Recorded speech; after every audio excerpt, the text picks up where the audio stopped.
Madame, Monsieur, bonjour et bienvenue sur Equinox Télévision pour ce nouveau numéro. Le ministre de la Communication s'est encore exprimé vendredi dernier sur la vidéo polémique de l'exécution sommaire des femmes et enfants attribués à des militaires camerounais au front de la guerre contre Boko Haram. Issa Thiro Mabakari a rejeté en bloc une nouvelle fois les accusations de Amnesty International en indiquant que les arguments utilisés pour incriminer l'armée camerounaise sont légers.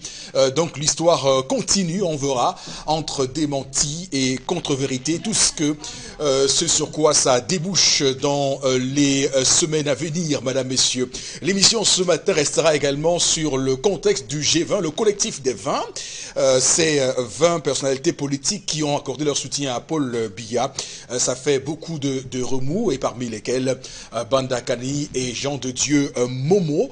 On parle également ce matin, il faut qu'on le dise, du conseil électoral de l'ECAM qui est déjà à pied d'œuvre et qui continue à étudier les candidatures à la candidature. On parle déjà d'une dizaine de prétendants qui seraient hors jeu. On verra très bien sur quoi ça débouche, puisqu'on leur reproche le défaut des 300 signatures, mais également la caution qui n'a pas été payée. Donc on verra clairement d'ici au 8 août de quoi il en retourne clairement. Madame, messieurs, 10-12, le Zénith de ce lundi 23 juillet 2018, toute la grande équipe est en place pour démarrer cette grande semaine d'actualité.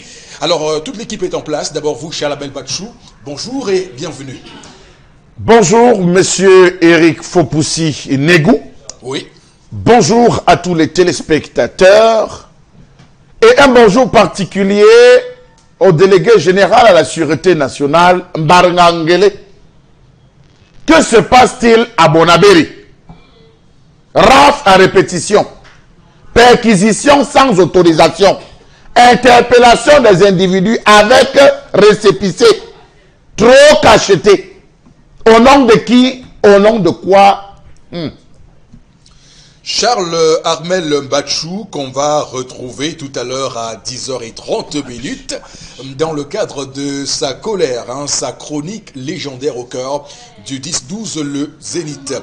Également sur le plateau ce matin, madame, monsieur Borobengan, bonjour et bienvenue.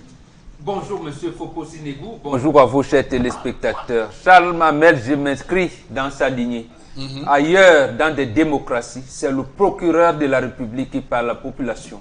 S'il y a des cas avérés ou alors soupçonnés de terrorisme, de vol, de quoi que ce soit, c'est le procureur qui prépare les populations aux rafles et autres. Mais que fait la police sans avoir averti la population?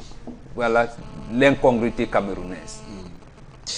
D'accord, merci infiniment pour ces précisions, puisque le Cameroun est un état de droit, et au titre de l'état de droit, il est très très important qu'on puisse respecter les normes et les procédures, surtout que le Cameroun a tout récemment mis en application ce nouveau code de procédure pénale qui régit clairement toutes les opérations qui sont liées aux individus, du moins lorsqu'on vise à leur priver de leur liberté. Madame, messieurs, nous vous invitons à vous installer confortablement parce que tout de suite et maintenant, voici la colère de Charles Armel Mbachou. Tout de suite et maintenant.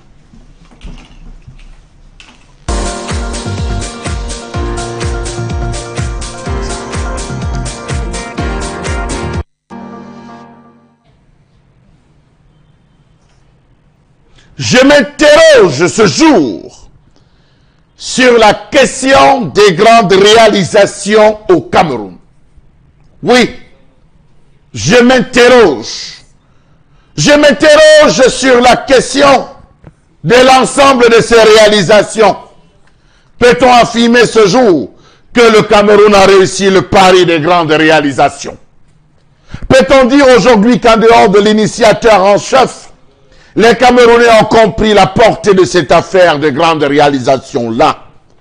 Comment comprendre que l'on parle de la théorie des grandes réalisations comme moteur de développement, alors que les spécialistes des conseils toxiques n'ont jamais envisagé la mise en place d'un tissu industriel national de base, fabriquant tous les produits, ou au moins la plupart nécessaires à ce développement? Métallurgie, industrie de transformation, industrie de fabrication. Comment comprendre que nos dirigeants nous parlent de grandes réalisations alors que le Cameroun ne possède pas à ce jour de base industrielle solide? Savez-vous par exemple que l'ensemble des projets engagés par l'État camerounais a de manière systématique utilisé la main-d'œuvre étrangère qui est extrêmement onéreuse? Qu'est-ce que la main-d'œuvre locale n'a pas qu'on ne saurait lui donner pour la rendre plus efficace et plus compétitive?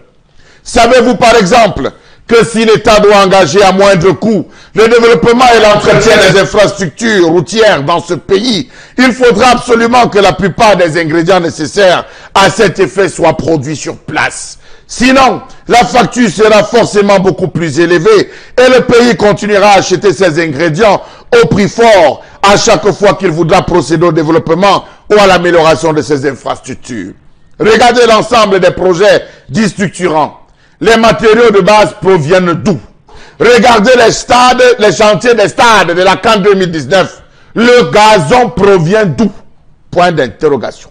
Savez-vous seulement que la théorie des grandes réalisations a fait du Cameroun un pays consommateur? Que dis-je? Véritable consommateur sans être un quelconque producteur. Regardez les matériaux qui ont aidé à la confection des différents barrages. D'ailleurs, quelles sont les entreprises ayant gagné le marché? Regardez la superposition du seul pont sur le Vouri. Quelle entreprise a gagné au détriment des Camerounais? Savez-vous qu'à ce jour, le Cameroun est et reste un pays consommateur, d'où son sous-développement? Or, au-delà des grandes réalisations, il n'y a pas à ce jour de projet de production industrielle, d'industrialisation ou d'aide à l'industrialisation du pays, c'est-à-dire d'encouragement à l'implantation massive des petites et moyennes entreprises et d'usines de fabrication des produits finis dont la population et l'économie ont besoin. Agriculture, on achète tout. Santé, on commande tout jusqu'au glucosé et injections. Sport, on importe tout jusqu'aux entraîneurs. Politique, copie parle du système français. Plan d'aide au développement, projet mal ficelé.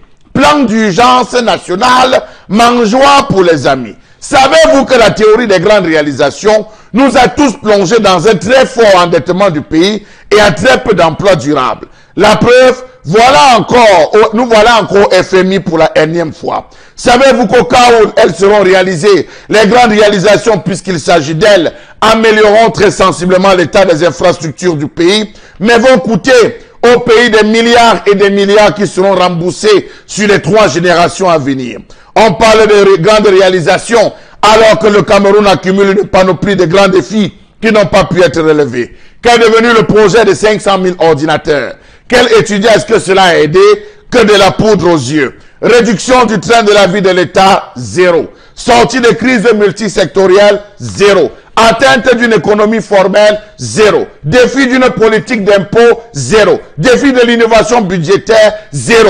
Défi de la maîtrise démographique, 0. Défi de l'éducation, formation et du développement du capital humain, 0. Défi de la maîtrise scientifique et technologique, 0. Défi du développement économique et de la relance de l'emploi, 0. Défi de la résolution du problème anglophone, 0. Création de l'usine de fabrication des tracteurs, qui à ce jour tarde à mettre ses premiers engins sur le marché agricole, 0. Hôtel du Comice, 0. 0, monsieur Eric Foposi. C'est la note de Charles Amel Bachou ce matin dans cette colère. Hein. On rigole, on en rigole, mais c'est quand même sérieux tout cela. Les grandes réalisations qui étaient censées être la charpente même de ce septennat 2011-2018. Où en sommes-nous, puisqu'on évoquait clairement dans ce registre l'émergence à l'horizon 2035 et ces projets structurants que l'on mettait en avant sur le plan énergétique, mais également les infrastructures routières. Donc on voit très bien que tout est bloqué. Mais on peut aussi se dire que ces grandes réalisations sont arrivées à la suite des grandes ambitions. Ces grandes ambitions qui étaient censées aussi porter le Cameroun vers les sommets du développement. Mais on constate aujourd'hui que le chemin du développement nous a vraiment quittés. Alors bon, Bengan, comment devons-nous tenir et analyser ce sujet ce matin sur les grandes réalisations? Il s'agit, de mon point de vue, je peux me tromper, qu'il fallait le renouveau voulait nous amener dans un cheminement bien structuré de la descente aux enfers. J'aime souvent prendre l'expression de Mokoko Priso quand il avait constaté en 1993 dans son livre La transition dans l'impasse au Cameroun. Il avait dit que le chemin où nous sommes aujourd'hui avait commencé en début des années 80. Il a dit un plongeon dans le gouffre. Donc il fallait donc pour le renouveau et son champion commencer par dire aux Camerounais que j'ai une idée, grandes ambitions.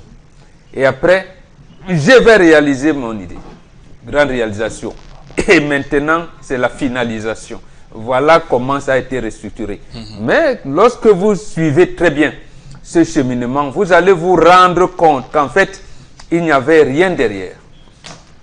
Parce que lorsqu'on lance les grandes ambitions, pourquoi je le dis, on vous dit, oui, c'est nous seuls qui avons un projet politique. Et ils vous sortent le libéralisme communautaire. Et le libéralisme communautaire, vous allez donc voir qu'on partait de libéralisme planifié, libéralisme communautaire.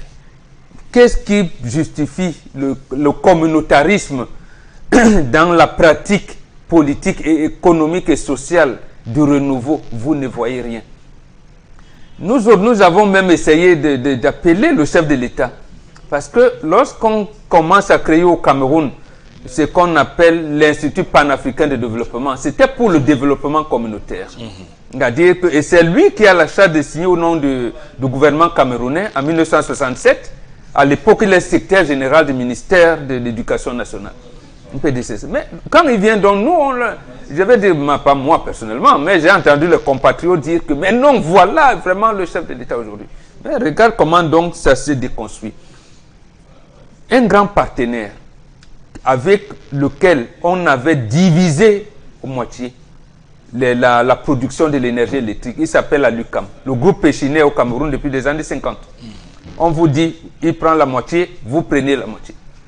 Il vous dit, voilà, les délestages commencent, on commence à dire, voilà, mais donc il dit, d'accord, je vous concède. Donc à l'UCAM fait don au Cameroun. Mais lui, on vous dit quand même que j'ai de l'argent avec mes partenaires. Nous construisons l'Ompangar, puisque vous ambitionnez de créer un port en eau profonde à Kribi. Je vais y construire également une usine d'aluminium. Voilà comment ça commence. Et c'est bien structuré. Le projet Natigal ne passe pas. Même le Rio Tinto, Alcan et tout le groupe autrichien, tout le monde est parti depuis 2015. Et donc, ça veut dire que les grandes ambitions, les grandes réalisations ne seront pas. Les gars disent non, nous on est venus injecter vraiment, on se rend compte que vous ne pouvez pas. Conséquence, on construit, ce n'est plus le port en eau profonde de Kribi. C'est maintenant, on ne sait même pas, on vous parle du port de Kribi, du port autonome de Kribi, complexe industrialo-portuaire, complet. Donc, même le propriétaire du projet... Mais rappelons quand même que les premiers navires ont commencé à accoster de ce côté-là et que tout récemment, d'ailleurs, pour le terminal à conteneurs, KPMO a gagné le marché d'exploitation de ce... Et c'est là donc où se trouve l'ambiguïté. Oui. Ils se sont donc rendus compte qu'on a construit un port en pleine forêt. Oui. Le port, c'est pour recevoir la marchandise. Quand les marchandises viennent, donc, vous les stockez en forêt. Et comment vous allez les cheminer dans l'interland? Oui. Il n'y a pas de chemin de fer qui ait pu penser. C'est-à-dire qu'il n'y a pas eu l'idée de la prorogation des chemins de fer. Il n'y a pas eu l'idée de la construction de routes. Même l'embranchement, on vous parlait de l'autoroute aidée à Kribi. Ce n'est pas de l'autoroute. Comment on va faire donc? Les conteneurs vont rester en pleine forêt. On construit les autres barrages, l'Ompangar et tout. On construit, le barrage produit l'énergie électrique. Mais on transporte ça comment? Mais est-ce qu'on peut être aussi dur, hein, aussi sévère avec le bilan de ces réalisations, surtout lorsqu'on sait que le second pont sur le Vouri a été tout récemment... il n'y a pas un second pont pour le Vouri. Oui. On a superposé un pont, donc on a tué l'ancien pont pour nous présenter un joli bébé qui n'est jamais fini. Oui. Parce que le pont, pour que le pont soit opérationnel, il faut que des deux rives de Vouri, que la situation soit fluide. Abidjan nous montre comment on fait le pont. La lagune. Sur la lagune, on voit comment on fait le pont. Et s'il n'y en a pas. Maintenant, vous me dites, à Lompangar, moi j'y ai été. Un des cadres de la maison m'a amené là-bas à Lompangar. Et à Memvele. J'ai vu comment les constructions se font, mais il a dit, mais ça produit le courant, ça va où alors? Donc ça retombe là, on ne transporte pas le courant. Donc, mais attendez, c'est comme justement ces élites qui construisent des belles villas chez eux, mais c'est entouré de Sissongo. Mais il y a aussi cette pénétrante est à Douala qui commence aussi... Il n'y a pas de pénétrante est à Douala. Oui. Dès que vous avez au niveau de la brigade de gendarmerie, comment on l'appelle ça, la gendarmerie au niveau de... voilà, il y a ça, non? Non, en allant par la route de l'aéroport. Borne 10. La route finit à Borne 10. Oh, jusqu'à l'entrée de Yayassa, c'est Douala 3e. Si vous parlez donc de pénétrante, ça veut dire qu'au moins à partir du pont sur la Dibamba, on aurait vu quelque chose pour parler de Douala, puisque Douala 3 vont jusque là. Et maintenant, l'autre incongruité, c'est que la route qui va par Niala, par Yassa, d'abord c'est déjà abracadabrante, la route n'existe plus. Oui, mais au moins il y a 2 voies qui vont jusqu'à Niala, mais ça s'arrête au niveau du château. Ça devient une piste à partir du château Niala jusqu'à Lokbaba.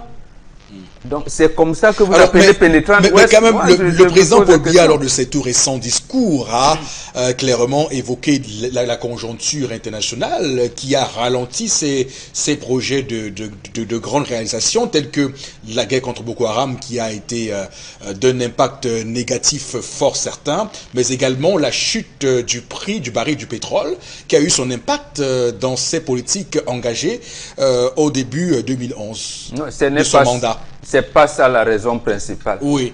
C'est pas ça la raison. La raison principale, on lui a dit, monsieur le chef de l'État, vous avez embrassé beaucoup de choses.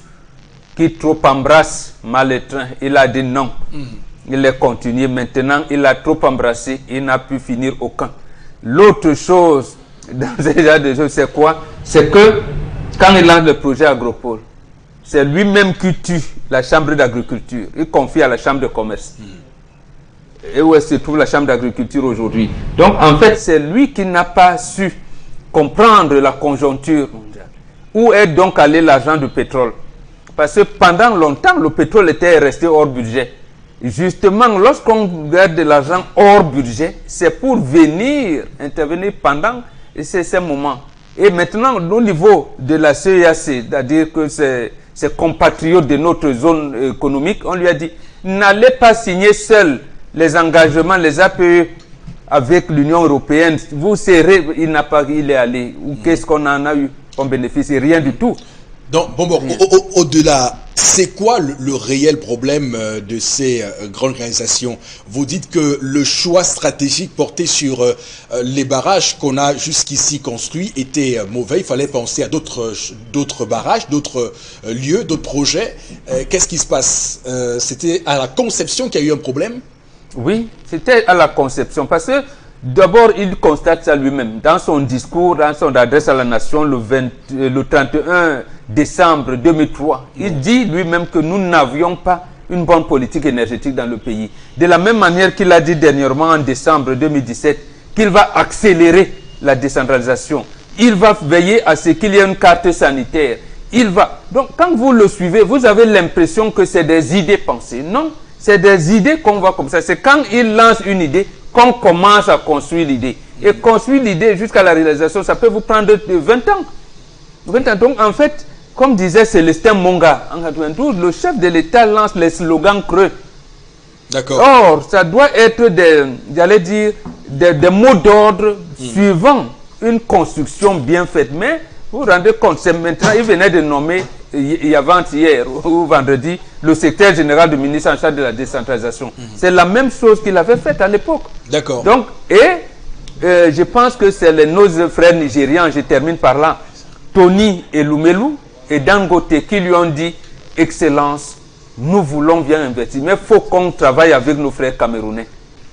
Donc, il n'associe pas les milieux économiques dans l'élaboration des politiques économiques de sa nation. En tout cas, Charles Abel Bachou, alors, On peut reconnaître au moins, puisqu'on est en train de peindre ce matin un tableau clairement noir de ces grandes réalisations, mais il faut dire que le président Paul Biya avait un joker, a eu un joker pour tout cela, en la personne de lui, Paul Motazé, qui est passé tour à tour au secrétaire général à la primature, mais également au ministère de l'économie et du plan, et il est reparti au ministère des Finances. C'est pour dire quand même qu'il y avait une volonté d'être cohérent dans ces projets de grande réalisation. Et c'est la raison pour laquelle on l'a baptisé le ministre du ciel et de la terre, en comparaison avec Karim Wade, celui qui est pratiquement sur tous les terrains, qui fait tout.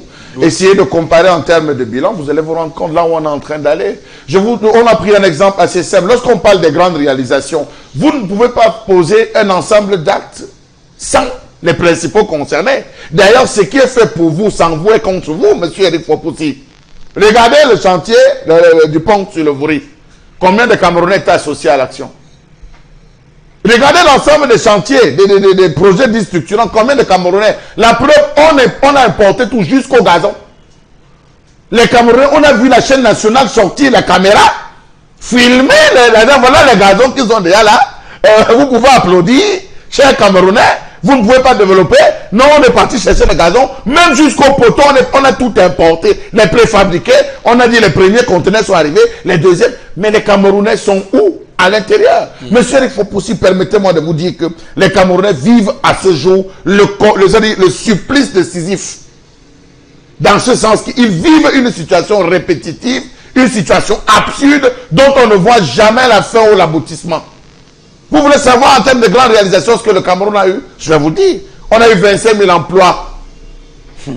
Les 25 000 à fonction publique où les jeunes, ou 80% de ces jeunes ont dû abandonner parce que la qualité des salaires n'était pas bon.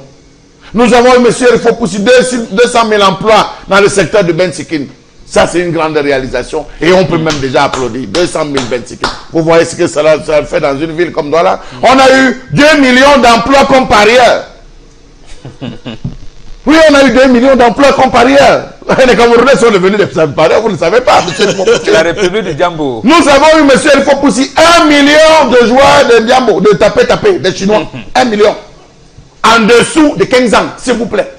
En dessous de 15 ans, voilà ce qu'on a gagné. Vous faites dans tous les quartiers, les enfants volent les 25 des mamans, qu'elles devaient faire écraser les arachides et tout, ils vont jeter dans le tapé chinois. C'est bien, on peut applaudir. Nous avons, monsieur El Fopoussi, 250 000 emplois pour les jeunes femmes comme colboxeuses.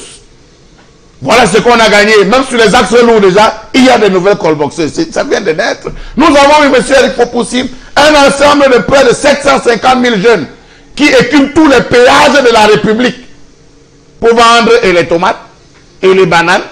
Et ça c'est une grande réalisation, monsieur Eric Fopoussi. Nous avons eu 700 000 emplois chez les filles qui ont décidé de pratiquer le plus vieux métier du monde. La preuve, on les retrouve partout. Voilà ce qu'on a gagné, monsieur Eric Fopoussi. Voilà en termes d'emploi ce que le Cameroun a réussi à donner à ces jeunes. Ne comptons non plus, monsieur Eric Fopoussi, ceux de Camerounais, de moins de 75% de Camerounais âgés de moins de 25 ans qui sont au chômage. Ça fait un total brut de 3 175 000 individus qu'on a réussi à recaser dans divers secteurs. La preuve, un ministre de cette République allé à une convention aux États-Unis a réussi à dire que les Camerounais ne sont pas des chômeurs. Ils travaillent. Le laveur qui lave avec la licence n'est pas un chômeur, c'est un travailleur. Donc, vous comprenez que tout n'est que question de concept dans ce pays du Cameroun. De toutes les façons, on comprend très bien que vous tournez en dérision ces grandes réalisations non, ce on matin. Constate non, mais que c'est oui, mais sauf que on va clairement, on va pas jeter le bébé avec l'eau du bain. Il y a clairement des choses qui ont été faites et qu'on pourrait reconnaître. Et j'ai évoqué ici la question liée aux conjonctures internationales, avec aussi la guerre contre Boko Haram qui a dû avoir son effet. Qu'est-ce que vous dites à cela, Charles Aben Bachou? Monsieur Eric Fopoussi, oui. ne prenez pas ce qui est arrivé hier. C'est arrivé hier. Le premier BTS au Cameroun a été délivré en 1985. Est-ce que vous savez que toute la promotion de 85 à 95, aucun n'a été recruté? 10 ans, je dis 10 ans de BTS. Les premiers BTS au Cameroun, c'est en 1985. De 85 à 1995, aucun d'eux n'a été recruté. 10 ans. Et ils sont là, je peux vous doiter en disant, voilà ces individus. Si vous venez aujourd'hui parler de la question de Boko Haram est possédé à la situation des Camerounais. Nous avons 500 jeunes qui chaque année sortent avec des diplômes, monsieur Fopoussi, baccalauréat, licence, master. Ils travaillent où? Ils font quoi? En termes de possibilités de formation, ils peuvent avoir quoi? Allez faites un tour au niveau de l'institut de formation halieutique de Yabassi. Allez faire un tour de ce côté. Vous allez vous rendre compte que même la route, pour y accéder, monsieur, intellectuellement, vous êtes fatigué lorsque vous arrivez dans cette école. La lumière, vous avez des soucis de lumière. Vous avez des soucis d'eau. Vous ne pouvez pas consommer. En termes de réalisation, mais attention. Même Boko Haram, Salamel, je pense que vous avez... Regardons sincèrement. C'est vrai, c'est un domaine réservé parce que c'est la grande muette, ça parle de la défense nationale. Mais il y a quand même des faits que nous ne devons pas ne pas en parler.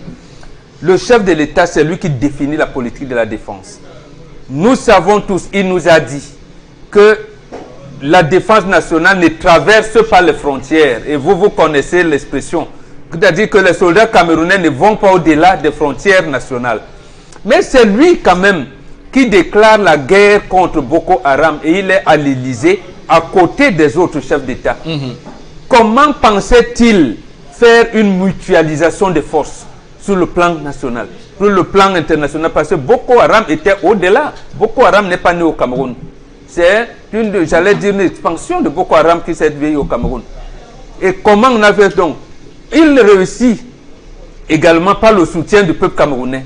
On dit, nous voulons participer à la défense par rapport au 4e principe de défense, l'universalité de la défense. Et c'est le chef d'État qui a arrêté tout. Le Camerounais s'est mobilisé, argent, vivre frais, non-vivre et tout pour aider. Il a dit non. Qu'est-ce qui s'est passé? Puisqu'au moment où on déclare la guerre contre Boko Haram, on pense que c'est la guerre préventive. Parce qu'à ce niveau, Boko Haram n'avait encore tué personne. Il procédait à les enlèvements. Et c'est même le chef d'État qui envoyait les émissaires négocier. Qu'est-ce qui s'est donc passé pour qu'il déclare la guerre et qu'il ne fasse pas la mutualisation des forces sur la sous-région? Aujourd'hui, nous avons une cinquantaine de nos forces maintien de l'ordre qui sont gardées parce qu'ils ont revendiqué le salaire, le traitement, comme s'ils étaient dans une force nationale. On leur a dit non, ce n'est pas ça. Donc en fait, c'est encore lui qui nous a engagés dans ce truc, d'où le monde est contre Boko Haram. On ne veut pas, mais comment c'est lui seul qui définit les stratégies? C'est pour ça que je dis, même là, il nous a menés sur une piste qui ne me semble pas vraiment très appropriée. Il fallait laisser les populations, peut-être que les populations auraient activé les réseaux d'autodéfense et on aurait eu aujourd'hui des résultats très très encourageants par rapport à ce Boko Haram-là. L'autre chose également, dans ce genre, on lui a dit par les partenaires au développement, commençons à mettre en place les activités génératrices de revenus. Maintenant, qu'est-ce qui nous est revenu dans les provinces septentrionales? C'est la misère. D'abord, tout un gouvernement s'est déplacé là-bas pour voir la crise, la sécheresse, la famine. Où en est-on? Donc demain, on sera surpris lorsque l'UNICEF, je ne sais pas qui, va nous dire que les gens meurent de faim à l'extrême nord. Oui. Alors que le gouvernement est venu et les députés SDF ont demandé au gouvernement de s'expliquer à la représentation nationale. Ils n'ont pas voulu le faire. Qu'est-ce qui se passe? Le choléra est arrivé maintenant. Après, ce sera la peste parce qu'il y a trop de souris. Après le choléra, on risque d'avoir la peste. Ne soyez pas aussi alarmiste. Non, justement. On dit prévenir vaut mieux que guérir. Oui. Donc, mieux vaut mettre en place un certain nombre de mécanismes. Parce que même là, c'est le ministère de la Santé publique qui vient de dire, mais écoutez, même les stores de sécurité des vaccins, on a même épuisé. On n'a même pas l'argent pour commander d'autres. Vous voyez dans quelle situation nous nous trouvons. Donc, en fait, on a beau chercher des circonstances atténuantes pour voir quand même les orientations positives du gouvernement, mais vraiment, je ne vois pas. Coupe d'Afrique des Nations, c'est au moins depuis 5 ans qu'on a demandé nous-mêmes. Blatter était encore là, il n'avait pas encore eu de problème. Ayatou également, ils nous ont donné. Mais on a fait comme si ça ne nous intéressait pas. Maintenant, on veut aller à la va-vite, au point où on négocie un contrat où les Turcs viennent même avec leurs manœuvres. Donc, même les manœuvres camerounais, on ne peut pas recruter. Alors, Chalamé, donc, vous semblez botter en touche l'argument selon lequel ni la guerre contre Boko Haram, ni la conjoncture du prix du pétrole, le prix du baril du pétrole, ces éléments-là n'ont pas été les causes de ce que vous citez maintenant. C'est donc quoi le problème? Qu'est-ce qui s'est donc passé? On vous a dit que le pétrole, pendant l'argent du pétrole a pendant longtemps été hors budget. Oui. Qu'est-ce qu'on en a fait? Les réserves ont été placées où? Ce qu'on a sauvegardé, on en a fait quoi? Posez-vous les bonnes questions. Monsieur Rifopoussi, le Cameroun compte 58 départements qui eux-mêmes portent le nom des cours d'eau. L'eau coule? Non. Monsieur Rifopoussi, le Cameroun compte environ 39 centrales thermiques, dont l'Est en a à elle seule 6 centrales thermiques. Monsieur Rifopoussi, la lumière, il y a la lumière à l'Est. Non mais, allons sur le terrain, est-ce qu'il y a la lumière? Vous avez vu que les gars de Bertois ont dû descendre dans la rue pour qu'on envoie, je crois, 113 mètres cubes de fiel lourd.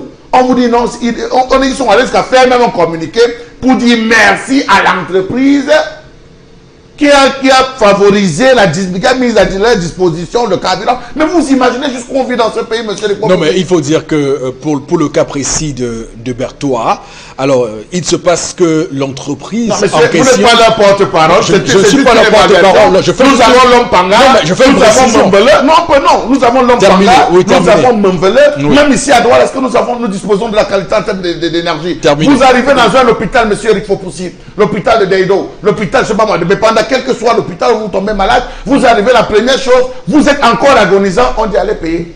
Vous payez ci, vous payez ça, vous payez ceci, vous payez ça, vous revenez. Pendant ce temps, votre malade est allongé là. Mais monsieur, il faut possible, nous sommes en train de parler de quoi? Des réalisations.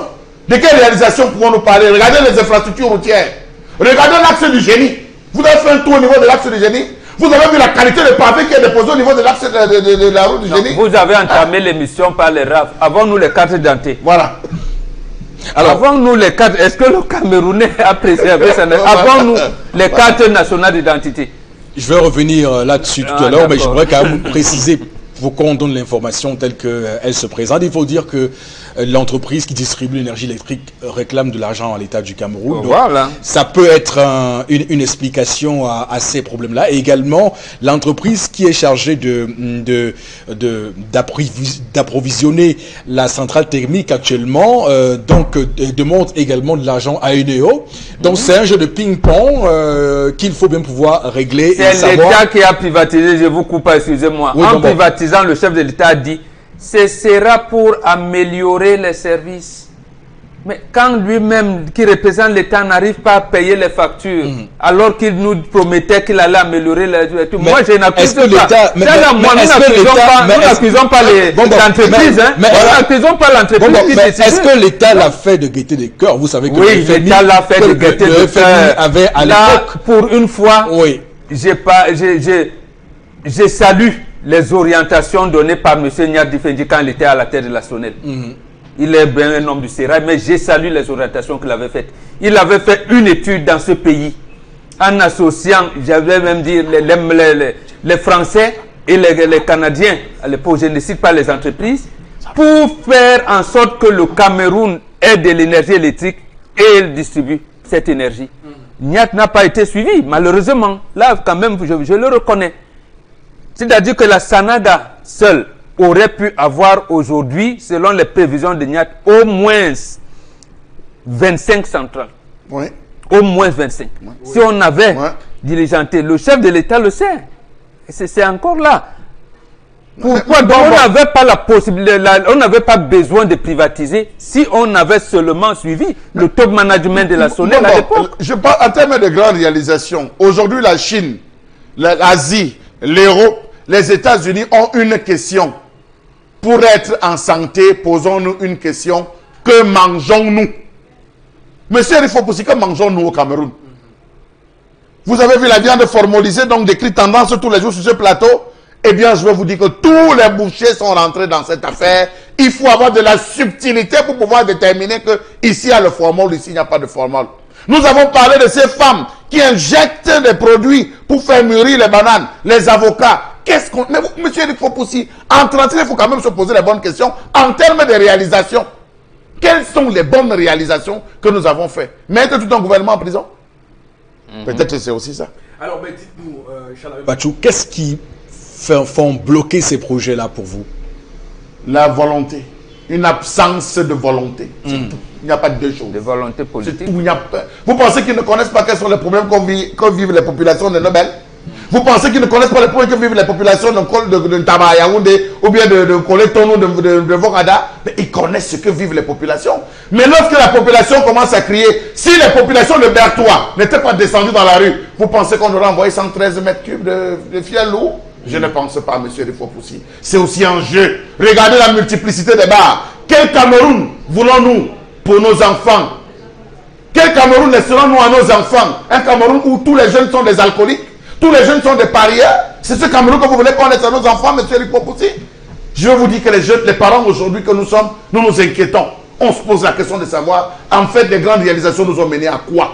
Vous avez des jeunes aujourd'hui qui ne rêvent d'une seule chose: taper, avoir des millions et partir. Pardonnez-moi du peu, mais c'est la réalité. Donc ces jeunes qui souhaitent trouver fortune ailleurs, comme vous le dites sur ce plateau ce matin, et qui abandonnent le pays, je rappelle que près de 100 000 jeunes d'ailleurs quittent le Cameroun parce que n'ayant pas la chance de pouvoir travailler au Cameroun. Vous avez vu les images de cette femme, de cette Camerounaise qui avait un tricot bleu qu'on a sauvé au large? Cette Camerounaise, 48 ans. 48 ans. Oui. Vous avez vu le regard que cette femme lançait, monsieur Rifopoussi. Ça fait le tour des réseaux sociaux. Ça devait interpeller le gouvernement. Moi, je prends un seul. Oui, Bobok. Monsieur Evina vient d'être nommé directeur général de la Caisse autonome d'amortissement.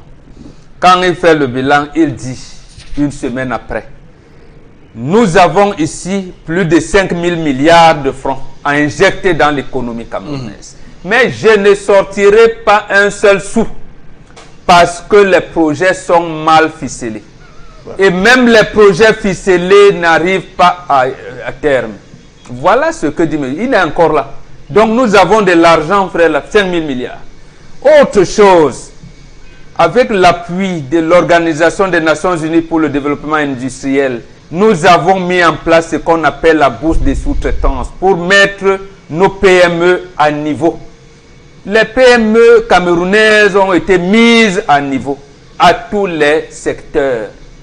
Il reste une petite loi qui instruit, qui oblige les multinationales à prendre les PME camerounaises. Ils ont une bourse de sous-traitance ici et de partenariat.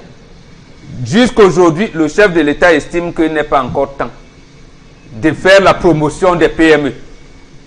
Vous dites, la faute revient à qui? Ce n'est pas aux PME, ce n'est pas à ces jeunes qui vont en Libye. Voilà. C'est au chef de l'État et à tout ce gouvernement. Et je termine en disant, lorsque Tony Elumelou et Dan Duboke disaient ça au chef de l'État, justement parce que eux, ils ont la possibilité d'appeler leur président de la République en leur disant ainsi de suite, voilà. Et le chef de l'État lui-même, leur chef de l'État au Nigeria, les met souvent dans les avions. Il part négocier pour eux. Ces entreprises sont arrivées au Cameroun, ces deux-là, précisément parce que leur chef d'État, Obasanjo notamment, il faut citer, parce que les gens vont peut-être demander les références.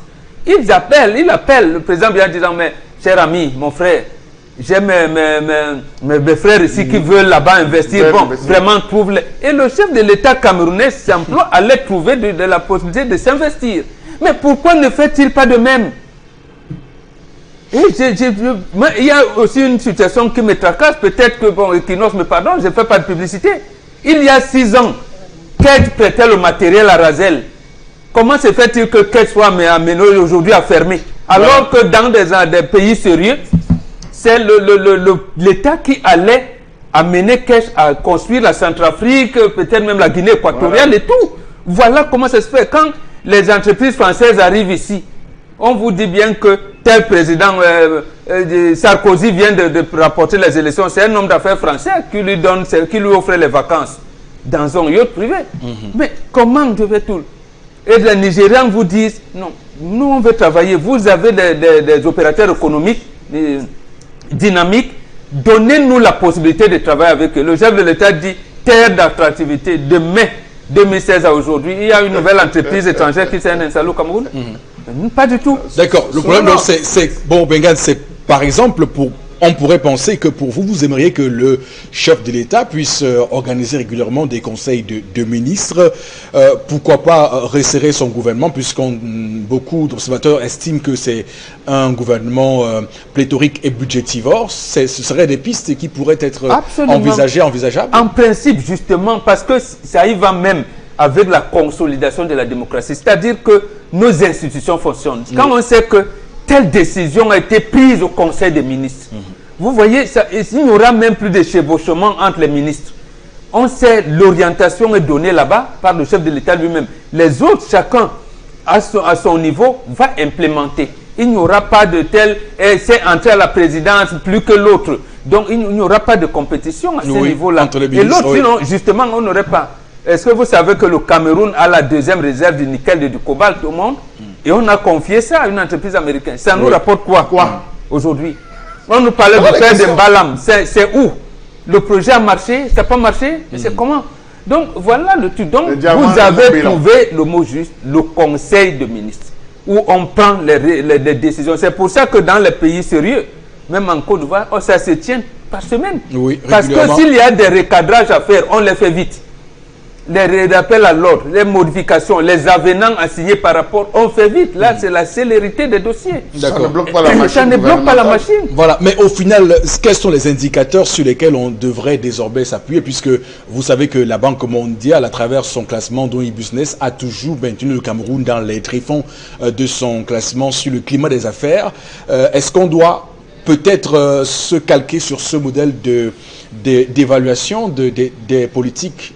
Oui, puisque nous avons fait le choix de la République. Oui. Donc, en fait, c'est la République, nous sommes les citoyens, c'est cette République-là qui doit accompagner les opérateurs économiques. Nous avons parlé tout à l'heure de la bourse des sous-traitance.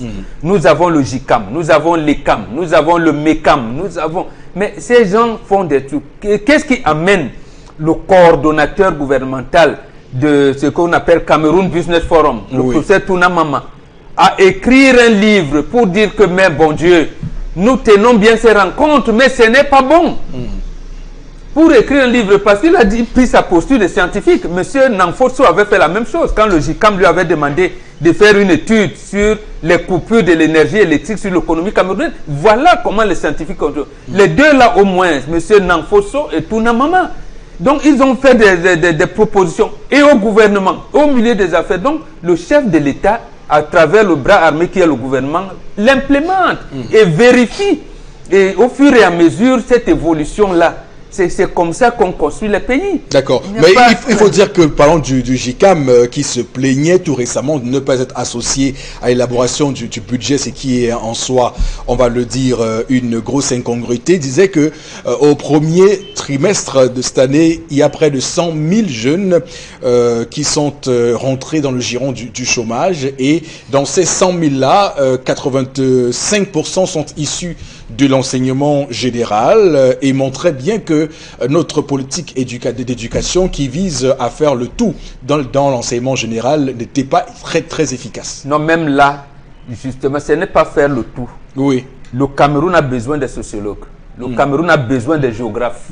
Le Cameroun a besoin de la littéraire, c'est-à-dire que la littérature africaine moderne, nous on a besoin de tout ça. D'accord. Sinon, l'Allemagne ne formerait plus aujourd'hui les philosophes. Mais le problème, c'est que qu'est-ce qu'on fait de nos historiens? Justement, si on n'écoute pas des sommités comme Touna Mama, Nanfosso, je ne prends que ces deux-là, mais on va écouter les géographes, vous allez voir dans les mémoires. Moi, j'ai eu à parcourir seulement les mémoires de maîtrise de nos étudiants. Pour moi, de mes enfants, parce que j'ai un certain âge. Donc, si vous allez regarder comment ces gens, c'est-à-dire qu'on peut les utiliser dans des mairies, dans les collectivités territoriales décentralisées, les sociologues, vous ne savez même pas, les urbanistes, vous avez l'impression qu'ils ne travaillent pas. Ils travaillent, mais leurs travaux restent dans les amphithéâtres. Or que non. Comment aujourd'hui, dans le cadre de la décentralisation, ce sont les sociologues qui devraient vous dire, voilà ici, et les géographes vont vous dire, et vous qui allez là à Mabanda, vous qui allez ceci, dans quelle localité, vous commencez à aller, voilà, la mangrove de Youpé, ils en ont fait des études terribles. Donc, ce n'est pas le problème de former les littéraires ou pas, non. Allons au Nigeria, Puisque même les techniciens, il a parlé de BTS Ishkishum, c'est pas les littéraires, eux là. Allons juste ici au Nigeria. Le Nigeria a 3000 anthropologues. Tous les films que vous voyez, les Nigériens, vous essayez pour regarder, il y a de l'anthropologie, il y a de la sociologie, la psychologie, la philosophie, l'art qui intervient dans tout cela. L'art décoratif, regardez bien. Je dis seulement qu'on a appris 6 disciplines. Vous avez vu, là, sans compter l'art dramatique qui fait la 7e, qui intervient à l'intérieur. Nous avons 2000 professeurs d'histoire. Je dis juste ici au Nigeria, 2000 professeurs d'histoire et 1000 professeurs de géographie, qui se relaient entre le Ghana, le Kenya, qui vont donner des cours un peu partout dans ces zones. Même le Rwanda, M. Eric Fopoussi. C'est pour vous dire qu'au Cameroun, lorsque vous voulez parler de l'histoire, il y a des références. Si vous n'appelez pas le docteur Daniel Laboa, le professeur, pardonnez-moi, je ne veux pas le retirer, le professeur Daniel Laboa, il y a des gens, mais aujourd'hui, ils sont partants. Voilà. Ils sont partants. Il y en a même un qui venait de prendre Albert Dikoumé. On va l'utiliser. Un historien ne va pas la retraite.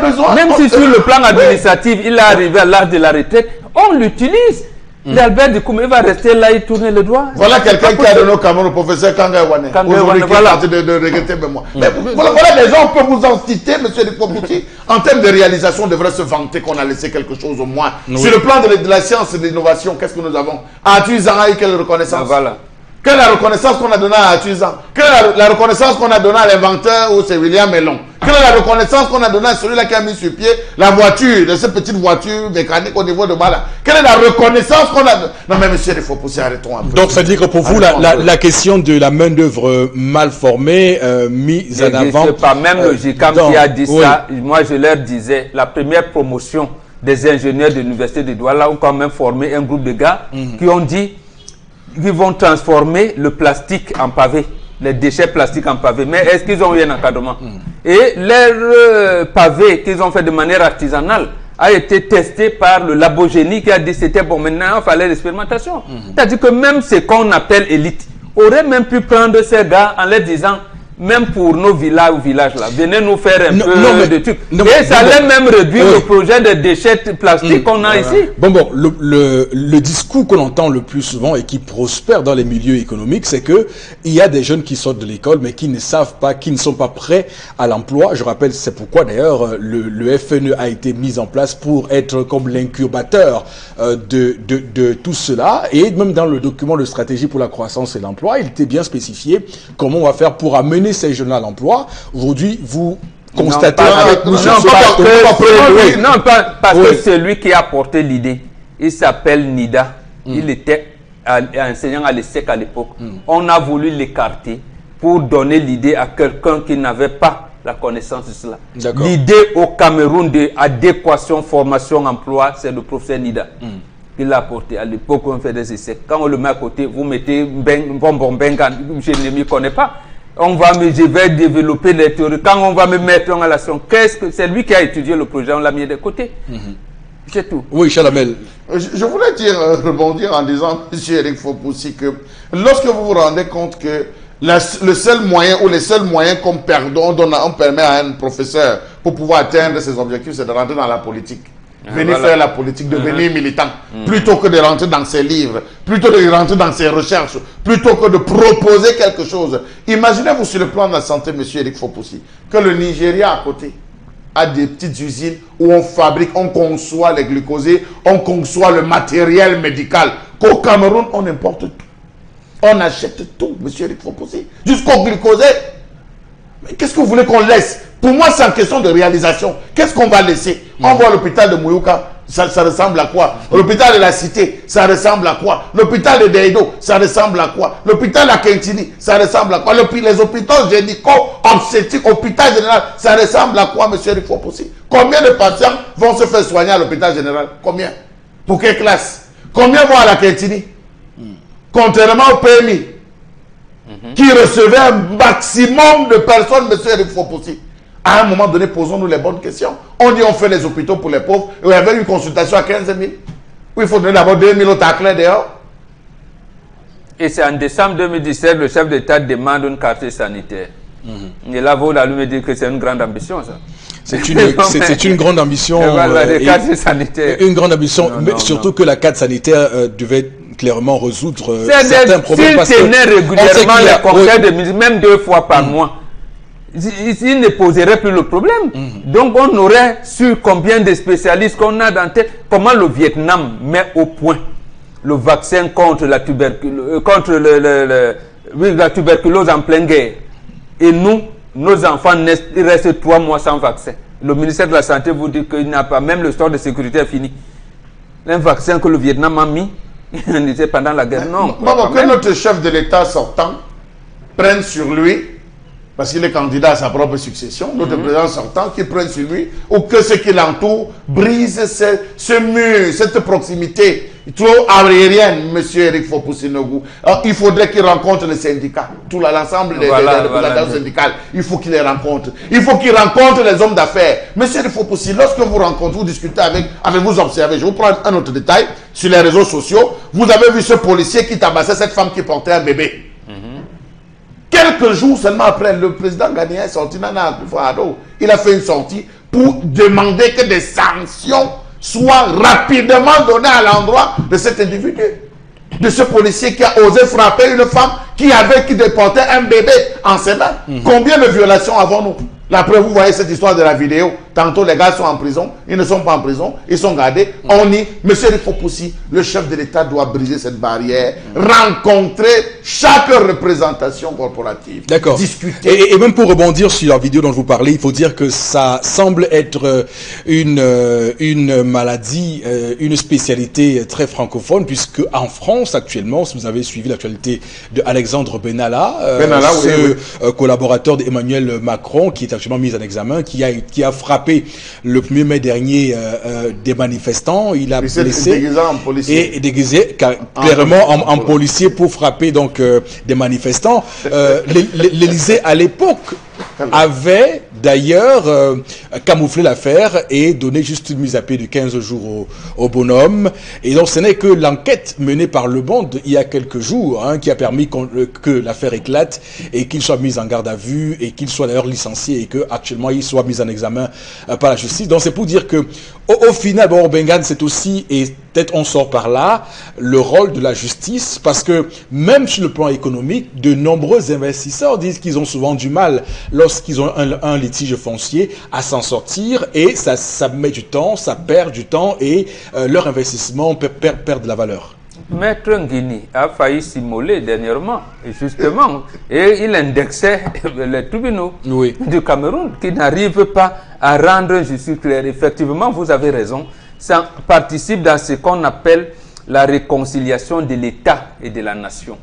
Si les citoyens n'ont pas confiance en la justice, ça aboutit à ce que le premier président de la Cour suprême condamne, ce qu'il appelle la justice privée et que nous appelons justice populaire. Et justement, il faut donc que les magistrats prennent des choses en main.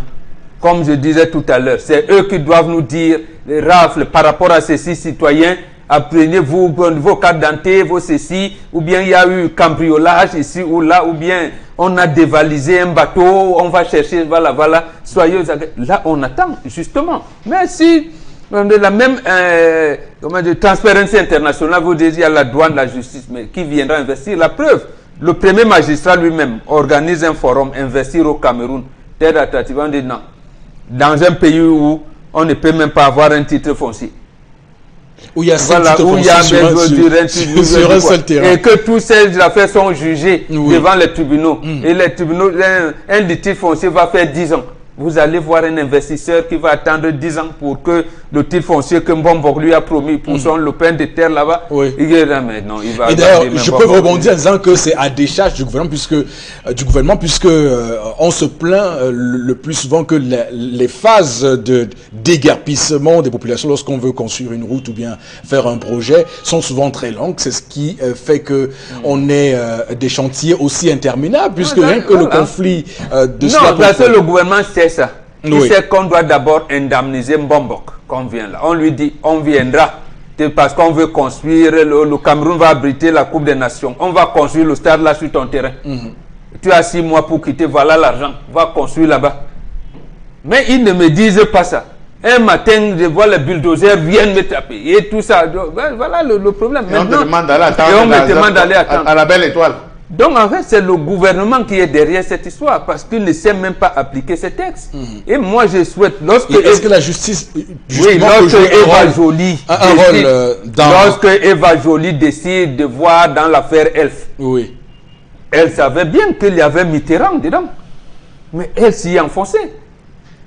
Pourquoi nos juges d'instruction aujourd'hui, nos procureurs ne peuvent pas mettre leur nez pour, comment je veux dire, permettre d'asseoir la démocratie dans notre pays?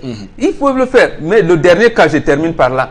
Le colonel, commandant de la Légion de gendarmerie du littoral, on vous dit qu'il a découvert un réseau de faux à la place portuaire. Mais le procureur, il fait quoi depuis là? Il y avait même des faux cachets, des titres qu'on appelle. Où en est-on? Lui, le gendarme, il a fait son travail.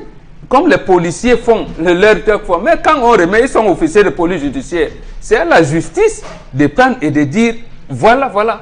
Même si c'est le bras droit, comme vous parliez tout à l'heure, de bras droit de Macron qui a balayé, on l'a dit. Même si c'est le bras droit du chef de l'État, qui était, j'allais dire, qui était à l'œuvre dans toutes ces malversations qui se passaient dans la place portuaire de Douala, on l'interpelle.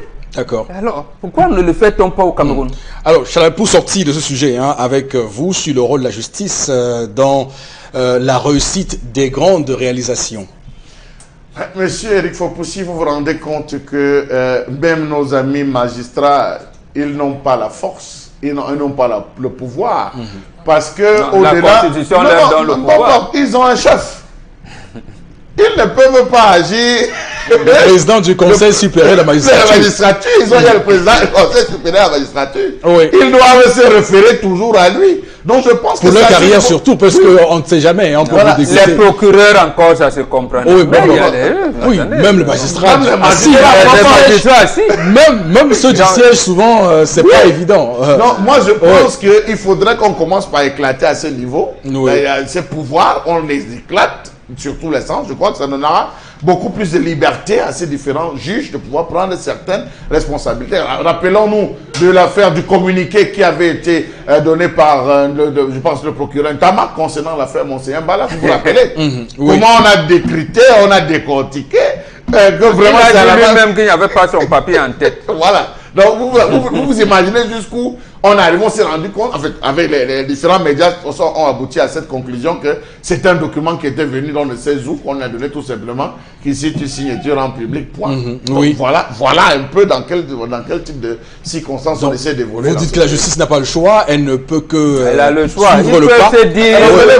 Je vous prends des exemples clés. Prenez le procès de Marafat, où le juge, en pleine audience, son téléphone sonne, il fait 4 heures dehors. Il est toujours au téléphone, alors qu'il est en pleine séance. Prenons le cas de Yves Michel Fotso. Vous vous rendez compte que, à ce niveau, qui peut appeler un juge à ce niveau? Il fait plus de 4 heures, il discute, après il rentre en salle, il prend une décision qui va en compte de tous les faits.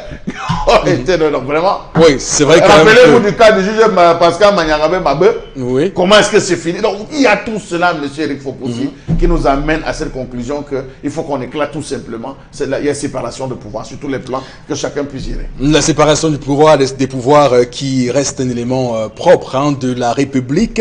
Madame, monsieur, on va dire que c'est ce qu'on avait à dire sur cette chronique de Charles Amel Mbachou sur les grandes réalisations qui, selon lui, d'ailleurs, ce matin sont un échec, malgré tout ce qu'on peut évoquer comme circonstances atteignantes à attribuer au chef de l'État, donc liées à la guerre contre Boko Haram ou la conjoncture internationale. Il faut bien qu'on reconnaisse que le Cameroun a bien de gros soucis sur le plan de la gouvernance.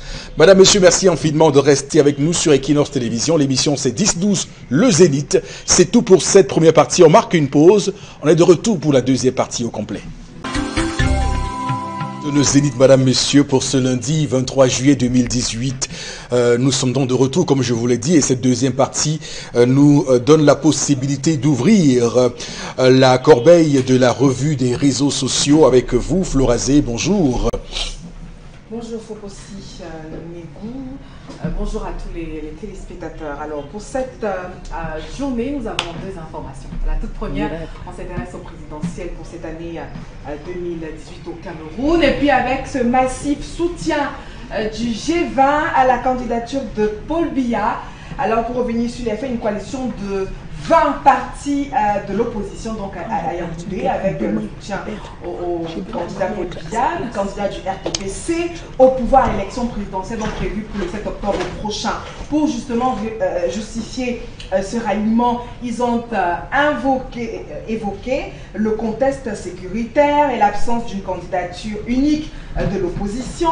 Et puis, certains également sur la toile estiment que c'est de l'opportunisme intéressé. On rappelle également que cette information continue de faire le buzz parce que dans le groupe des 20, on a l'avocat Jean de Dieu Momo, candidat en 2011, on se souvient contre le candidat Paul Biya. Aujourd'hui, elle est l'un des plus fervents soutiens. Autre chose aussi, le G20. On le rappelle, l'opposition camerounaise ne peut, a-t-on également largué, ne peut gagner une élection présidentielle ni allant en rang dispersé. Ils estiment que le candidat Paul Biya a donc les qualités et les atouts nécessaires pour maintenir la paix. Eric Fopossi, voilà donc quelques raisons donc évoquées en thème de ce ralliement. En tout cas, voilà donc l'information buzz liée à la présidentielle. Alors, c'est quand même une information qui a vraiment occupé tous les esprits tout au long du week-end. Moro Bengan, la première question, c'est pour vous. Il faut dire que c'est pas nouveau de voir des hommes politiques être happés comme ça par le pouvoir et de l'air dans son giron. Mais pourquoi, selon vous, cette fois, ça choque autant? Mais cette fois, ça choque autant parce que les arguments avancés par le G20 ne tiennent pas. Ne tiennent pas. Ils parlent de la paix. Cameroun. Qui a apporté la guerre au Cameroun? C'est bien le champion qu'ils veulent supporter. Qui n'a pas pu apporter la paix au Cameroun? C'est bien le champion qu'ils veulent supporter. Bon, qu'est-ce qui les prouve que ce champion qui a apporté la guerre, qui n'a pas pu établir la paix et le développement, va le faire? Et l'autre chose, les arguments qu'ils développent contre l'opposition au Cameroun. Est-ce que les partis d'opposition au Cameroun sont homogènes? L'opposition au Cameroun n'est pas homogène. Ça montre, d'abord, si vous connaissez un peu l'histoire du Cameroun des 2 dernières décennies, Célestin Bédigui, par exemple, en 1992, en février 1992, il sortait d'une réunion de la coalition des partis d'opposition et d'associations à Douala pour se retrouver le soir au Palais de l'Unité en train de justifier pourquoi il faut participer aux élections de 1er mars 1992. Oui. Alors qu'il sortait. Ça veut dire quoi? Ça veut dire la chose simple suivante, que le parti au pouvoir a infiltré l'opposition. D'abord en créant des partis satellites, d'une part, et d'autre part, en investissant les partis, les vrais partis d'opposition, en y mettant ses propres agents. Voilà, c'est ça qui fait que, au fil des années, le parti au pouvoir est donc, j'allais dire, de par ce qu'il voudrait mettre en place, va utiliser tel lieutenant pour telle chose ou telle autre chose. Donc, c'est hier qui était en opposition, leur dit non, venez, cher ami. Maintenant, il est temps que vous montriez la face. Alors, Jean de Dieu Momo, par exemple, dit clairement que l'opposition, ce qu'on appelle ici la vraie opposition, mijote un plan de déstabilisation du Cameroun par les armes et par la rue. Est-ce que ce type d'argument-là est recevable? Non, ce n'est pas recevable du tout. Oui. Je vous dirais que Jean de Dieu Momo est entré en politique, j'allais dire en créant le parti. Ça a commencé avec le Manidem dans l'affaire des 9 disparus de Bepanda en milieu des années 2000.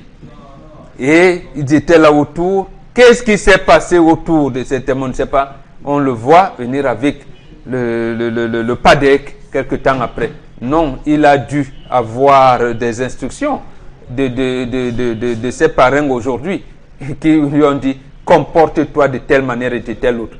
Et même ceux qui sont là de l'opposition, il faudra remarquer que lorsqu'il y en a qui tiennent le discours pour discréditer l'opposition, c'est comme ça qu'on commence à les détecter. Comment quelqu'un, il est au sein de l'opposition, il ne fait rien pour rassembler, mais vous dites, nous n'allons rien faire. Je vous dis que l'opposition qui est divisée ici ne va pas, il va vous citer le Coran, tout ça, mais en réalité, il a pour mission de discréditer l'opposition camerounaise pour faire en sorte que justement, il n'arrive pas à faire un candidat de large consensus, mais qu'en face, le champion qui a porté le désordre dans le pays, lui peut quand même faire une coalition. Voilà comment ça se joue. Mais il n'y a rien. Si Salamé parlait tout à l'heure de la police, si on avait soupçonné qu'il y avait un opposant ou alors un groupe d'opposants qui était derrière, j'allais dire, une œuvre de déstabilisation de ce pays, je vous assure, vous savez ce que c'est que représentent les forces de défense camerounaises. On l'aurait arrêté depuis longtemps, même s'il était à l'étranger.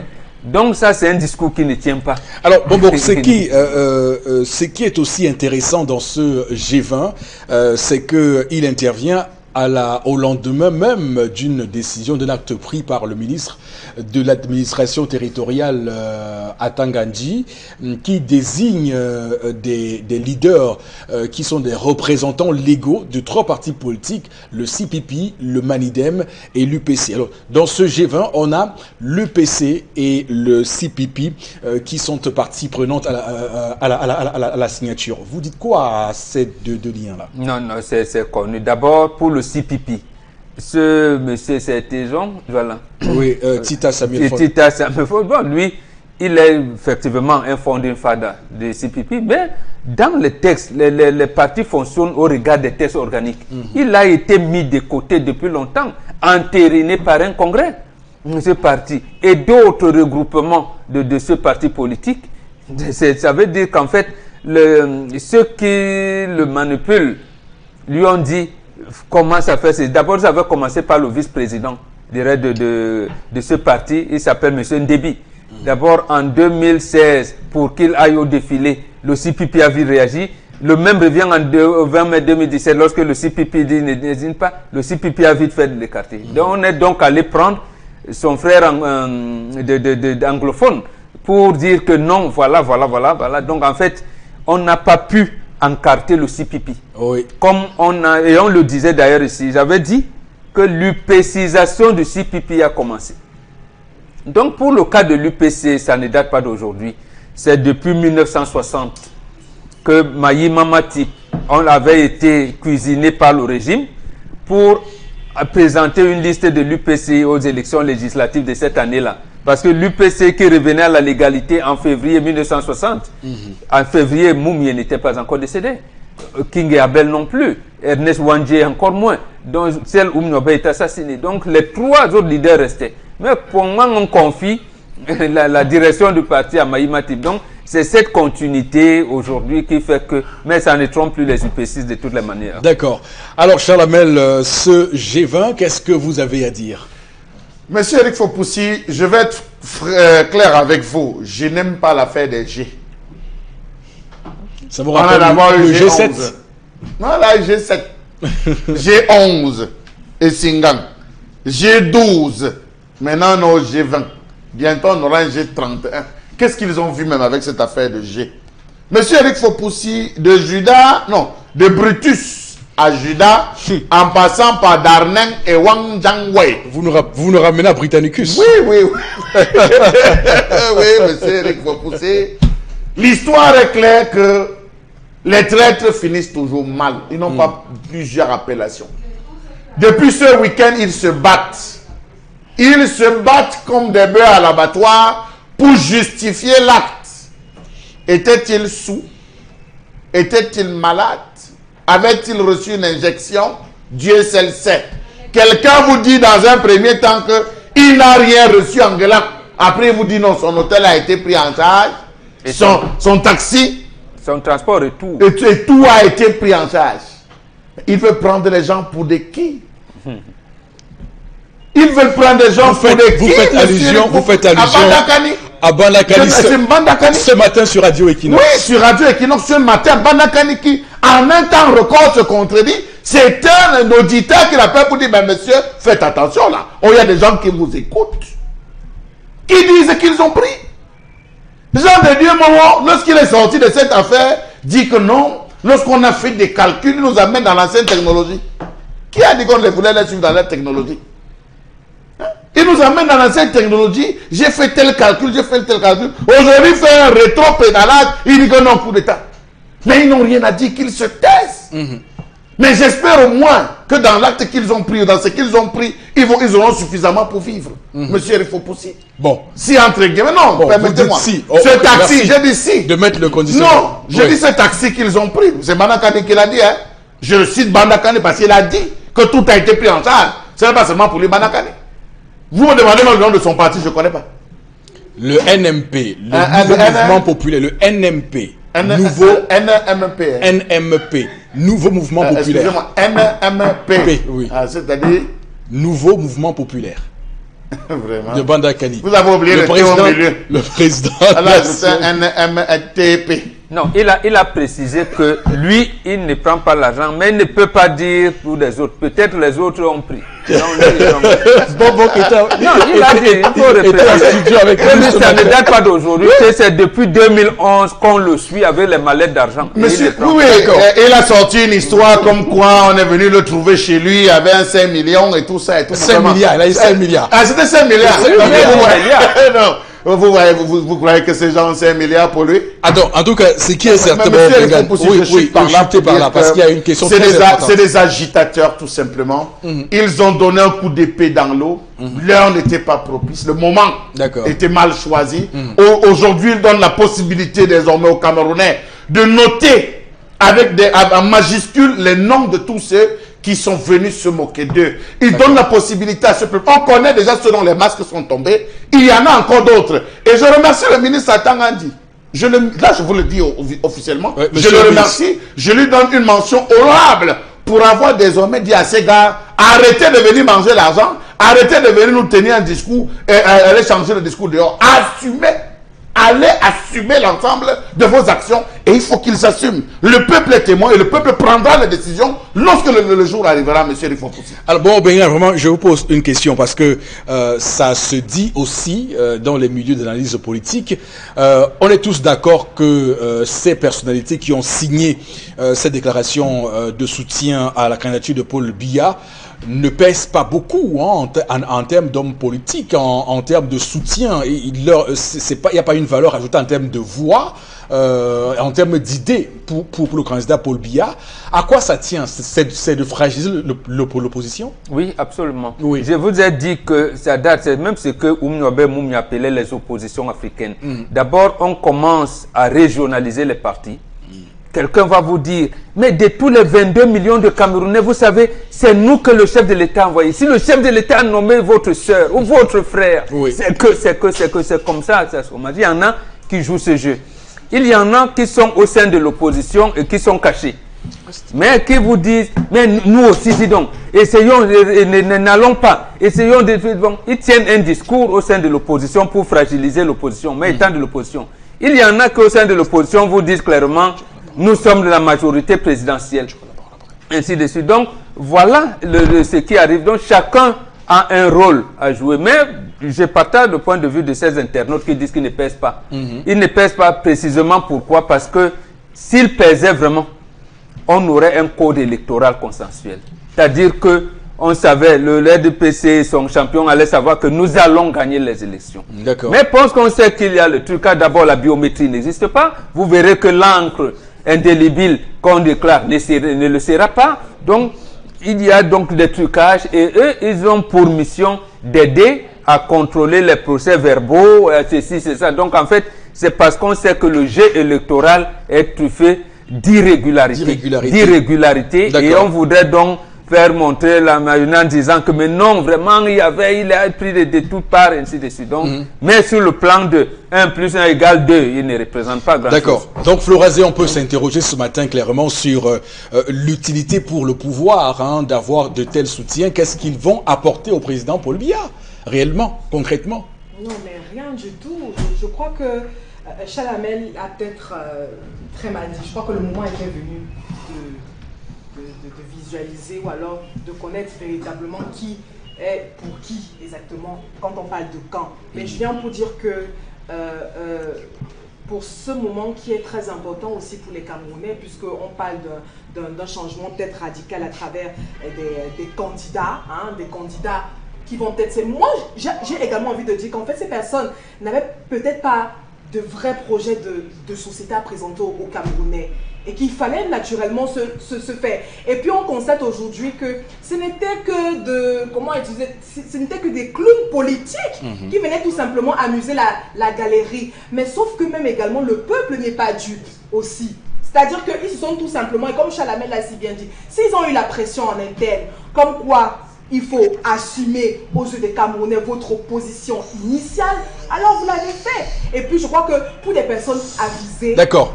Très bien, on a un petit souci avec votre micro, Florazé, qui a du mal à passer. On va avec peut-être prendre l'autre information. Le micro passera comment? Je ne sais pas comment on va gérer ça. Oh oui. Le temps qu'on change le micro de Florazé et qu'on revienne sur elle tout à l'heure. Alors, pour sortir de ce sujet, cher label Mbachou, dites-nous clairement, au final, qu'est-ce que ça va apporter au pouvoir RDPC, ce ralliement de ces 20 leaders politiques? Pour le moment, M. Eric Fopoussi, il faut le dire clairement, c'est d'abord une grosse cassure. Une grosse cassure. Une colère de la part du peuple. Je le dis pourquoi? Parce que j'ai pris sur moi, M. Eric Fopoussi, de faire le tour de la toile. Je suis rentré sur le mur je suis allé vérifier la page de Faux, je pense je pense bien le nom de Jean de Dieu Momo, parce qu'il porte pas ce nom. Nous sommes amis d'ailleurs sur Facebook. Je suis allé regarder. Tout ce que j'ai trouvé là-bas, c'était des insultes, une méprise. Les Camerounais se sont exprimés. Il s'est battu comme il pouvait. Il est allé même jusqu'à faire une réponse même à Zébazé qui lui a fait... Alès Gustave Zébazé. Voilà, il lui a fait une... Non, Benjamin Zébazé. Je pense bien c'est Benjamin. J'ai parcouru. Après, je suis allé chez Manakane et je me suis rendu compte, M. Lufopoussi, que ce qu'il croyait, n'est-ce pas, bien faire, se retrouve très mal, monsieur, se retrouve très mal aux yeux des Camerounais. Regardez toute la toile ce week-end. Regardez ce qui est dit. Regardez l'ensemble des vidéos qui sont ressorties. Vidéos de Jean Momo, de Jean de Dieu Momo, des vidéos de Bandakani. Regardez l'ensemble des vidéos. Regardez les prises de position que ces individus avaient à une certaine époque. Et regardez celles qu'ils tiennent aujourd'hui. Je me suis surpris lorsque je suis allé me faire coiffer, monsieur Eric Fopoussi. Je me suis surpris parce qu'il y avait un client dans le lieu où j'allais me faire coiffer qui manipulait la télécommande, qui manipulait la télévision. J'étais surpris de le suivre en train de parler quelque part. Mais monsieur Eric Fopoussi, il était calme. Celui-là qu'on a toujours connu comme un aboyeur, qui était toujours en train d'aboyer. Mais je l'ai vu très calme, donnant des cours à d'autres personnes sur la question politique. Donc j'estime que soit ils se sont rendus compte qu'ils ont frappé véritablement dans l'eau, ils ont fait mal en se comportant de la sorte, il n'y a rien à récupérer. Le peuple a pris conscience désormais de qui est en face, de qui faire le choix. Et je suis sûr, et je peux vous le rassurer, que actuellement, vous allez vous rendre compte que les candidats même choisis déjà par le peuple ne dépassent pas 3. Bombok, ce qui est dangereux pour cette démocratie camerounaise en construction, c'est que la stratégie est claire derrière, et vous l'avez dit ici, c'est de pouvoir discréditer l'opposition, c'est de pouvoir dire que voyez ces opposants, voyez ce qu'ils disaient hier, voyez ce qu'ils disent aujourd'hui. Donc la stratégie, elle est bien huilée, les éléments de langage aussi. C'est un risque, non, pour cette démocratie? Oui, c'est un risque.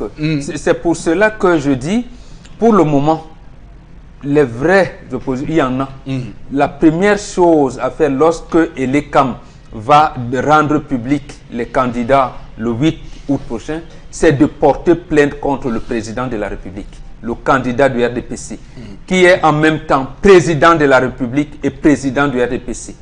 Selon les dispositions de l'article 7 alinéa 4 de la Constitution du Cameroun, qui dit que le président de la République ne peut plus assumer une autre fonction élective publique. Et le fait d'être président d'un parti politique, d'une formation publique, c'est une fonction publique. Il faudrait, aujourd'hui où toutes les institutions sont réunies, que un candidat ou même les candidats investis portent plainte contre le chef de l'État. Et là, on verra si le Conseil constitutionnel va appliquer ou pas, ou alors va nous dire que le président de la République peut bien compétir. Parce que hier, ça n'existait pas. Donc, on va à la clarification. Mongo Betty le disait. Vous voulez qu'on fasse un peu comme au lendemain des sénatoriales où un sénateur SDF a poussé les sénateurs cumulards à choisir l'une des fonctions entre PCA ou être sénateur pour ne pas cumuler l'une des deux fonctions qui sont incompatibles au final, les incompatibles. Oui, absolument. Oui. Parce que en fait, je suis sûr que l'ECAM ne va pas éliminer sa candidature parce que ça devait commencer par l'ECAM qui maîtrise bien la loi. En disant au RDPC, vous ne pouvez pas investir votre candidat, c'est-à-dire le conseil de l'ECAM.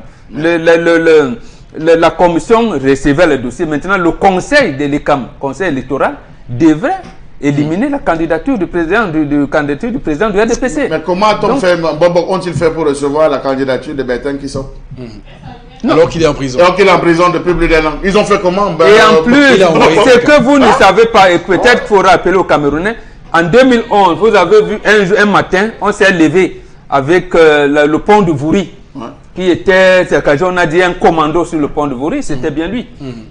C'était bien lui. Mais bon, c'est une parenthèse. Je veux dire, les vrais opposants doivent commencer à se démarquer, comme l'a fait Laurent Gbagbo, parce qu'il faudrait que c'est eux qui ont pris l'engagement de présider au destiné du pays. Mais comment? Parce qu'aujourd'hui, le peuple peut être amené à être troublé, puisque dans un tel contexte, il y a une illisibilité de ce qui se passe. C'est donc ceux qui aspirent à prendre la magistrature suprême qui doivent amener à rassurer le peuple. D'accord. Voilà. Puisque le peuple voudrait quelqu'un qui porte et ses souffrances et ses espérances. Donc nous souffrons tous. Porter les espoirs. Puisqu'au final, qu'est-ce qu'on entend dans l'opinion publique? Maurice Kamto, on dit il a été au pouvoir, il a été ministre délégué pendant 7 ans. On parle de Argere Mouna, oui, il est l'avocat du Cameroun. On parle de Cabral Libi, il y a toujours des choses qu'on dit. Ça ne manquera pas. Ils doivent le faire, puisque l'histoire nous montre des choses. Comment un Debré de la droite, ministre de l'Intérieur, vient opérer la prostate de Mitterrand, alors qu'ils sont des partis opposés. Pourquoi Jean-Louis Debré, chef de département oncologie à l'hôpital Cochin de Paris, vient à opérer Mitterrand et le suivait. Lui qui est du RPR. Donc, voilà, qui était du RPR à l'époque. Donc non, ça existe. C'est-à-dire que le fait pour quelqu'un d'être avocat, quand vous êtes en classe, un enseignant, vous n'allez pas dans votre salle de classe éliminer, mettre les fils, les enfants des opposants d'un côté et des partis au pouvoir de l'autre. Non, c'est même cela la constitution de la nation, c'est-à-dire faire la différence. C'est ce que le peuple camerounais a fait derrière Paul Biya en 1994, lorsqu'éclate le conflit de Bakassi. Même ceux qui étaient en train de parler de la victoire volée, tout le monde s'est tué. On a dit, oui, nous avons nos divergences, mais comme nous sommes attaqués, nous tous, nous devons faire un front pour que le chef de l'État qui est là porte la voix. Donc si les Bipounboum, les Maurice Kamto et tout le monde, y compris les Jean-Pierre Côte, les Michel Aurillac, on appelle tout le monde pour nous accompagner, c'est normal. Oui. C'est tout à fait. Vous avez même vu, lors d'un match, Barcelone-Lyon, je ne sais plus en quelle année, Makoun a dit que Eto'o, aujourd'hui, tu ne marques pas. Effectivement, Eto'o était sorti sans marquer. Mais ils ont pris le même avion pour venir jouer ici pour le rassemblement des Lions. Donc, en fait, il y a des moments où ça peut dire comme ça. Or, ils sont même des bons amis. Mais il avait signé, dit que Eto'o aujourd'hui, il fait quoi, tu ne marques pas. Très bien. Donc, il faudrait que les opposants commencent à éclairer. C'est ça la construction de la citoyenneté. Donc, en fait, nous ne sommes pas des ennemis. Nous sommes des adversaires dans nos politiques. Encore que je termine par là. Hollande, son papa était de l'extrême droite. Son papa était de l'extrême droite. Il n'est même pas venu le saluer. Même quand il a dit, tu avais choisi Mitterrand à l'époque, moi, ce type, il ne veut pas. Il est resté dans son coin. D'accord. D'accord. Alors, Florazé, j'espère que techniquement, tout est prêt. Alors, la deuxième information avec vous. Oui, la deuxième et la dernière avec Fopoussi. On revient encore sur cette vidéo polémique de l'exécution sommaire des femmes et enfants attribués donc aux militaires camerounais, camerounais, au front de la guerre entre Boko Haram. On le rappelle donc, le gouvernement est encore sous la pression des Américains et de l'ONG britannique Amnesty International. On rappelle que le ministre de la Communication s'est exprimé. Et puis au premier temps, le ministre a une nouvelle fois aussi rejeté en bloc les accusations d'Amnesty International en indiquant que les arguments utilisés pour incriminer l'armée camerounaise sont légers et puis les accusations aussi actives.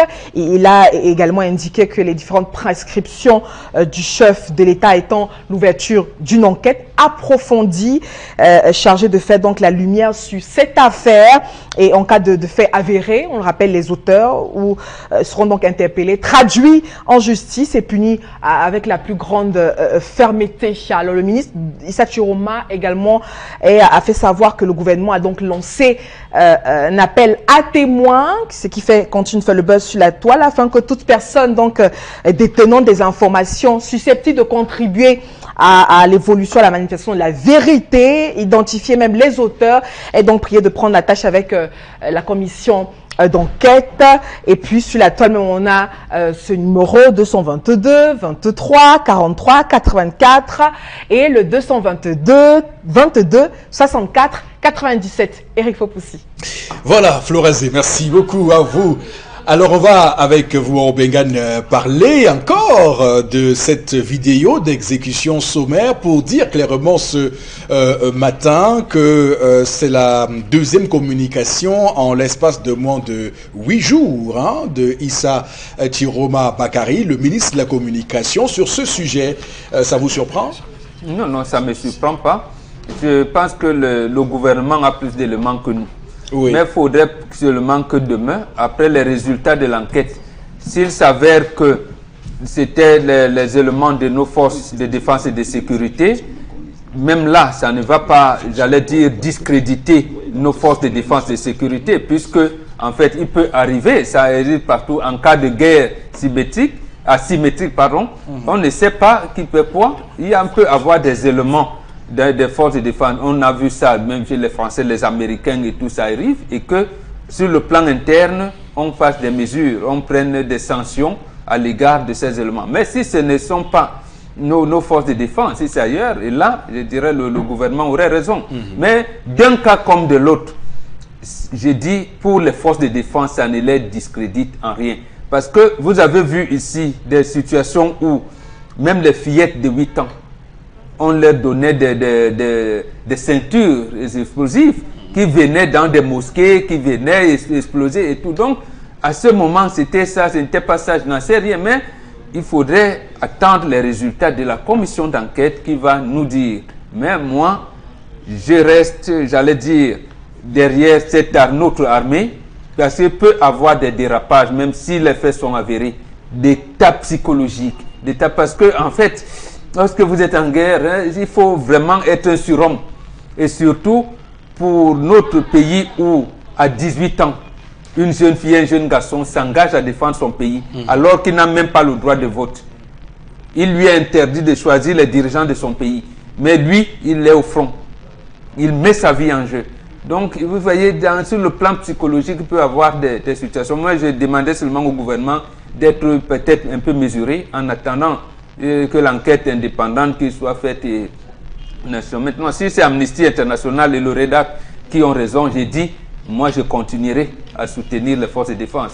Mais pas le gouvernement que je pense. Si le gouvernement est sûr que ce sont nos forces qui ont fait, ils ne doivent pas continuer la communication de cette manière. En tout cas, le département d'État américain a prescrit, a demandé au Cameroun de rendre public les résultats de l'enquête. Alors, Charles Hamel, sur ce sujet, quel est votre sentiment dans tout ce qui se joue dans cette bataille de communication qu'on a entre Amnesty International, entre le gouvernement camerounais et le département d'État américain? Oui, il faut dire, monsieur Éric Fopoussi, que je suis perdu. Permettez-moi l'expression, je suis perdu. Pourquoi perdu? Je vais à l'origine de ce fait. On attribue cela à l'armée, on a commencé par attribuer cela à l'armée camerounaise.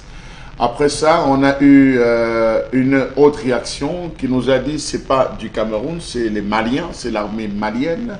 Il a fallu que tout un communiqué soit fait depuis le Mali pour dire attention, réglez vos affaires là-bas, ça ne nous concerne pas, ni de près ni de loin, pour que ça commence à s'attarder au Cameroun. D'un autre côté, on a l'armée qui dit non, ce n'est pas nous, ça ne vient pas de nous. On a le journaliste Guibaï, Gatama, qui lui aussi fait une sortie en disant non, On a même déjà interpellé les gars. Le premier est en service à tel, le premier est en service. On l'a pris, les cadres sont déjà interpellés.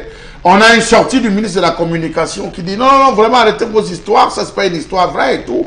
On a le ministre de la Défense qui fait une sortie en disant que non, la vidéo que vous voyez là, non. Attention, c'est Patrice Gala qui monte ça depuis l'autre côté pour pouvoir pour pouvoir déstabiliser le Cameroun. Après, toutes ces sorties, finalement, on ne sait plus. On a le département américain qui fait une sortie. On a si... Mais bon, reconnaissez qu'à ce moment, soit il y a une absence de cohésion gouvernementale où ils ne peuvent donner une seule version, soit, je ne sais pas, j'aimerais bien comprendre. Voilà pourquoi je dis, monsieur Eric Fopoussi, que je suis perdu. Mais nonobstant tout cela, on ne peut se détacher du fait qu'il faudrait tenir bon et soutenir l'armée camerounaise qui fait et qui réalise quand même des exploits de ce côté. Mais quitte à ce qu'on nous perturbe avec plusieurs versions, M. Eric Fopoussi, je crois que comme le département américain, comme les différentes ONG, il faudrait que la vérité puisse triompher de manière publique. En tout cas, notre soutien très fort à l'armée camerounaise, à tous ces hommes et femmes, à tous ces soldats, à tous ces officiers supérieurs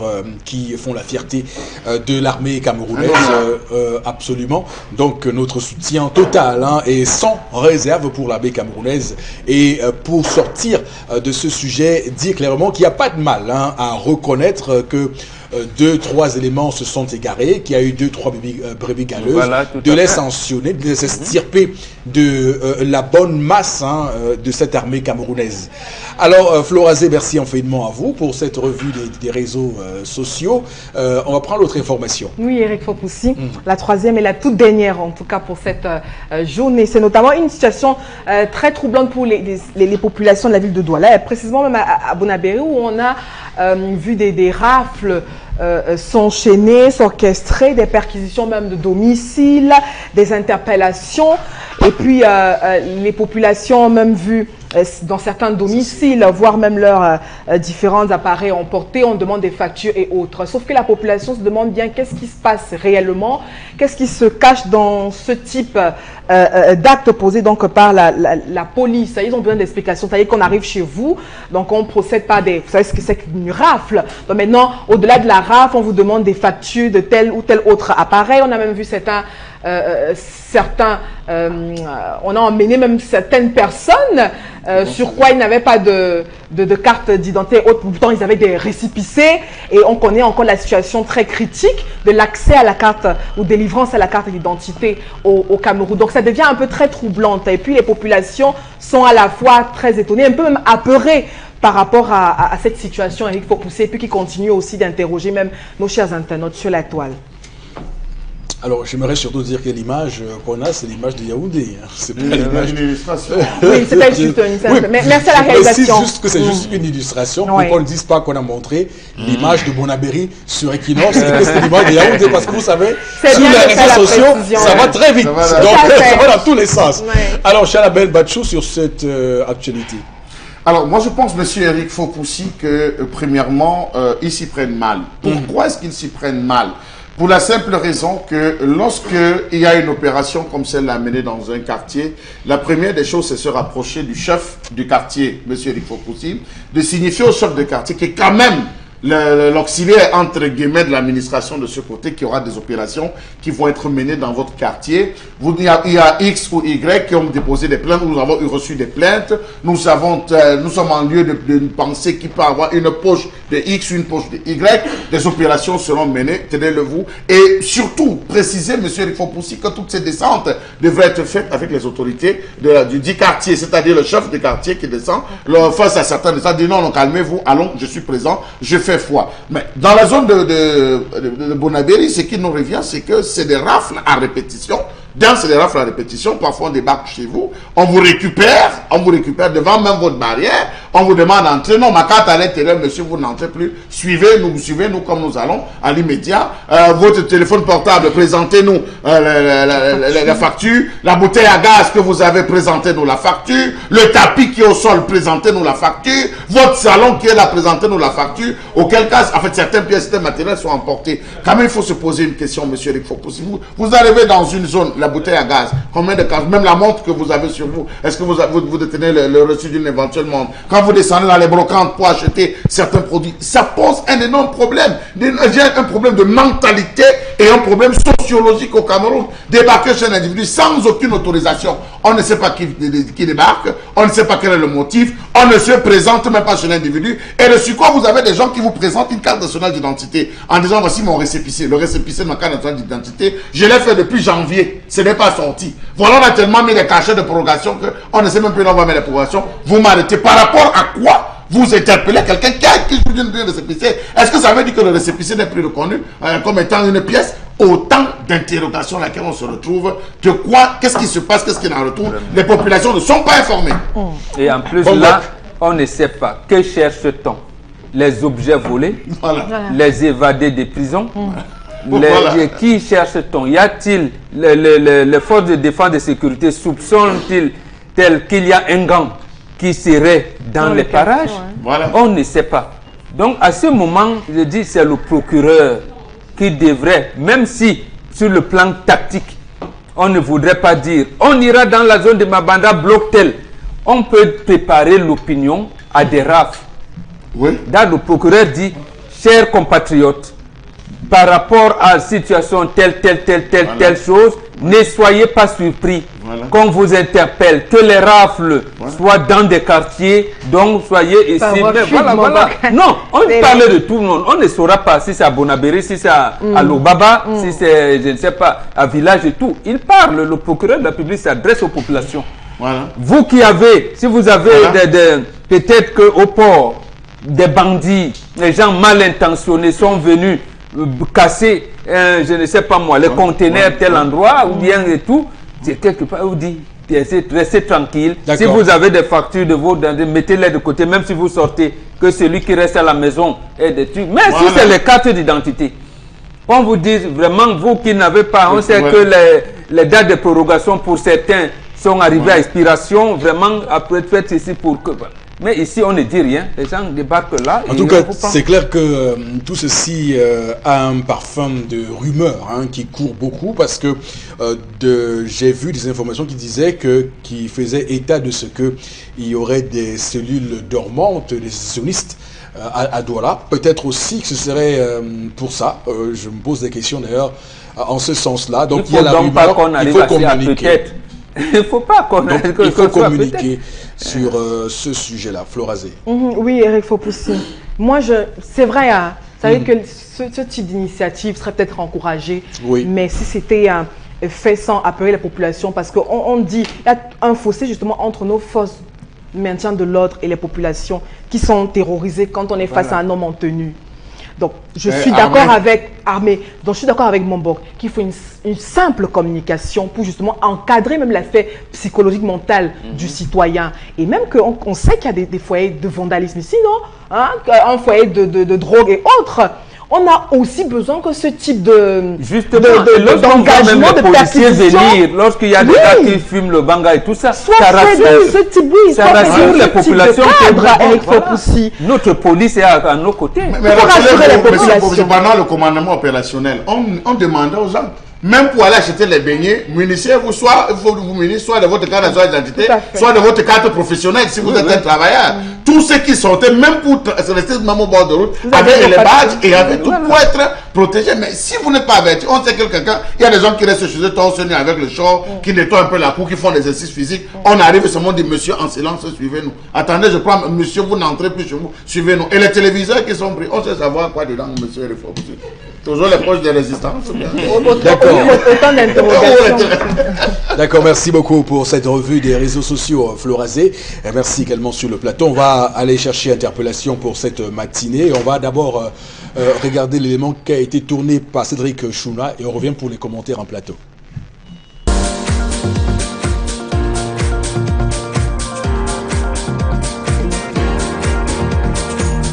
Les gens qui tiennent ce pays doivent aussi se soucier des gens du bas peuple, en fait. De nous autres qui exerçons les petites activités, doivent prendre comme par exemple le call-box dont je suis call-boxeuse, doivent essayer de voir s'ils peuvent améliorer beaucoup de choses. Comme par exemple, je vais dire, le gain sur le crédit peut aller, qui est de 500 dans une unité de 10 000 pour 2 000 au moins. eux-mêmes, ils ont installé des kiosques mobile money et cela est venu tuer le marché. C'est fait que nous ne vendons presque plus. Je ne sais pas ce qu'ils veulent. Ce sont eux qui veulent que nous vendions pour eux parce qu'ils ont créé un système de vente de crédit qu'ils appellent zoning. Nous sommes obligés d'acheter le crédit rien que chez eux. Alors ils installent encore les kiosques mobile money pour nous déstabiliser. Je ne sais pas ce qu'ils veulent. Nous, on va faire comment pour vivre? Si les partenaires peuvent nous vendre le crédit au moins de 10 000 à 8 000 francs, c'est bon. Ça va nous permettre aussi de gagner, eux aussi de gagner.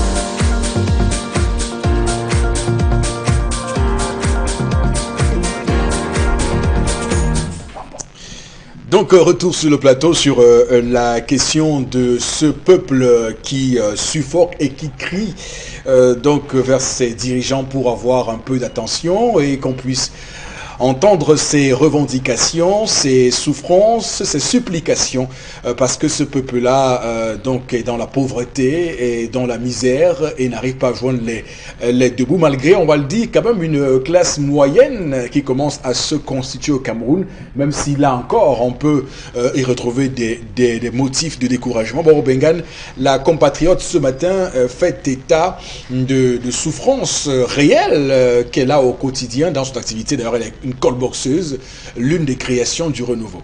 Oui, absolument. C'est Oui. ce que Charles Hamel a parlé avec un peu de plein d'humour tout Ouais, à fait. tout à Les l'heure. grandes ambitions. Effectivement, regardez comment c'est-à-dire que on n'avait pas cru, parce que vous avez parlé, nous, en vivant dans l'extrême pauvreté, Oui. on avait pensé que c'était une activité génératrice de revenus qu'on avait, mais on avait oublié la chose essentielle, c'est que ces entreprises sont des entreprises capitalistes. Maintenant, le crédit que j'ai dans mon money, là-dedans, je peux le transformer, je peux acheter au crédit pour faire mes appels. Donc, je n'ai plus besoin de callbox. Ça tue leurs activités. Absolument. Leurs activités. Donc, et d'autres, encore plus nantis, ils ont même le roaming et ainsi de suite. Et ils peuvent acheter, ils peuvent même faire les quand c'est fini, on vous dit, voulez-vous un crédit? Et voilà, voilà. Vous c'est fini, vous êtes en pas faire voilà, le crédit. Voilà, faire de crédit. Vous pouvez vous-même donc. Voilà Et une les activité. plafonds vont jusqu'à 5 000, 6 000. Voilà, et vous- on vous dit, avec 100 francs, tu peux avoir 10 000 jours. Voilà, vous vous pensez savez- que qui va aller au callbox? C'est D'accord. malheureux, effectivement. Merci Là, beaucoup. Merci infiniment. Ce sur sont le les plateau. PME qui auraient pu recruter ces gens maintenant. Oui, absolument. C'est tout pour Interpellation, madame, messieurs, de ce lundi 23 juillet 2018. L'émission se poursuit avec Constilamine qu'on va retrouver en plateau B. Bonjour et bienvenue, Constilamine. Oui, bonjour Eric, bonjour à tous nos téléspectateurs et surtout bonjour à tous les fans du concept Salaka qui s'installe encore en cette belle journée du lundi en plein cœur du mois de juin pour essayer donc d'apporter un plus au niveau de la santé, un plus au niveau de la communication et de la vente de ce complément alimentaire qui est connu déjà par tous les téléspectateurs de la télévision Equinox et bien sûr par tous les auditeurs de la radio Equinox.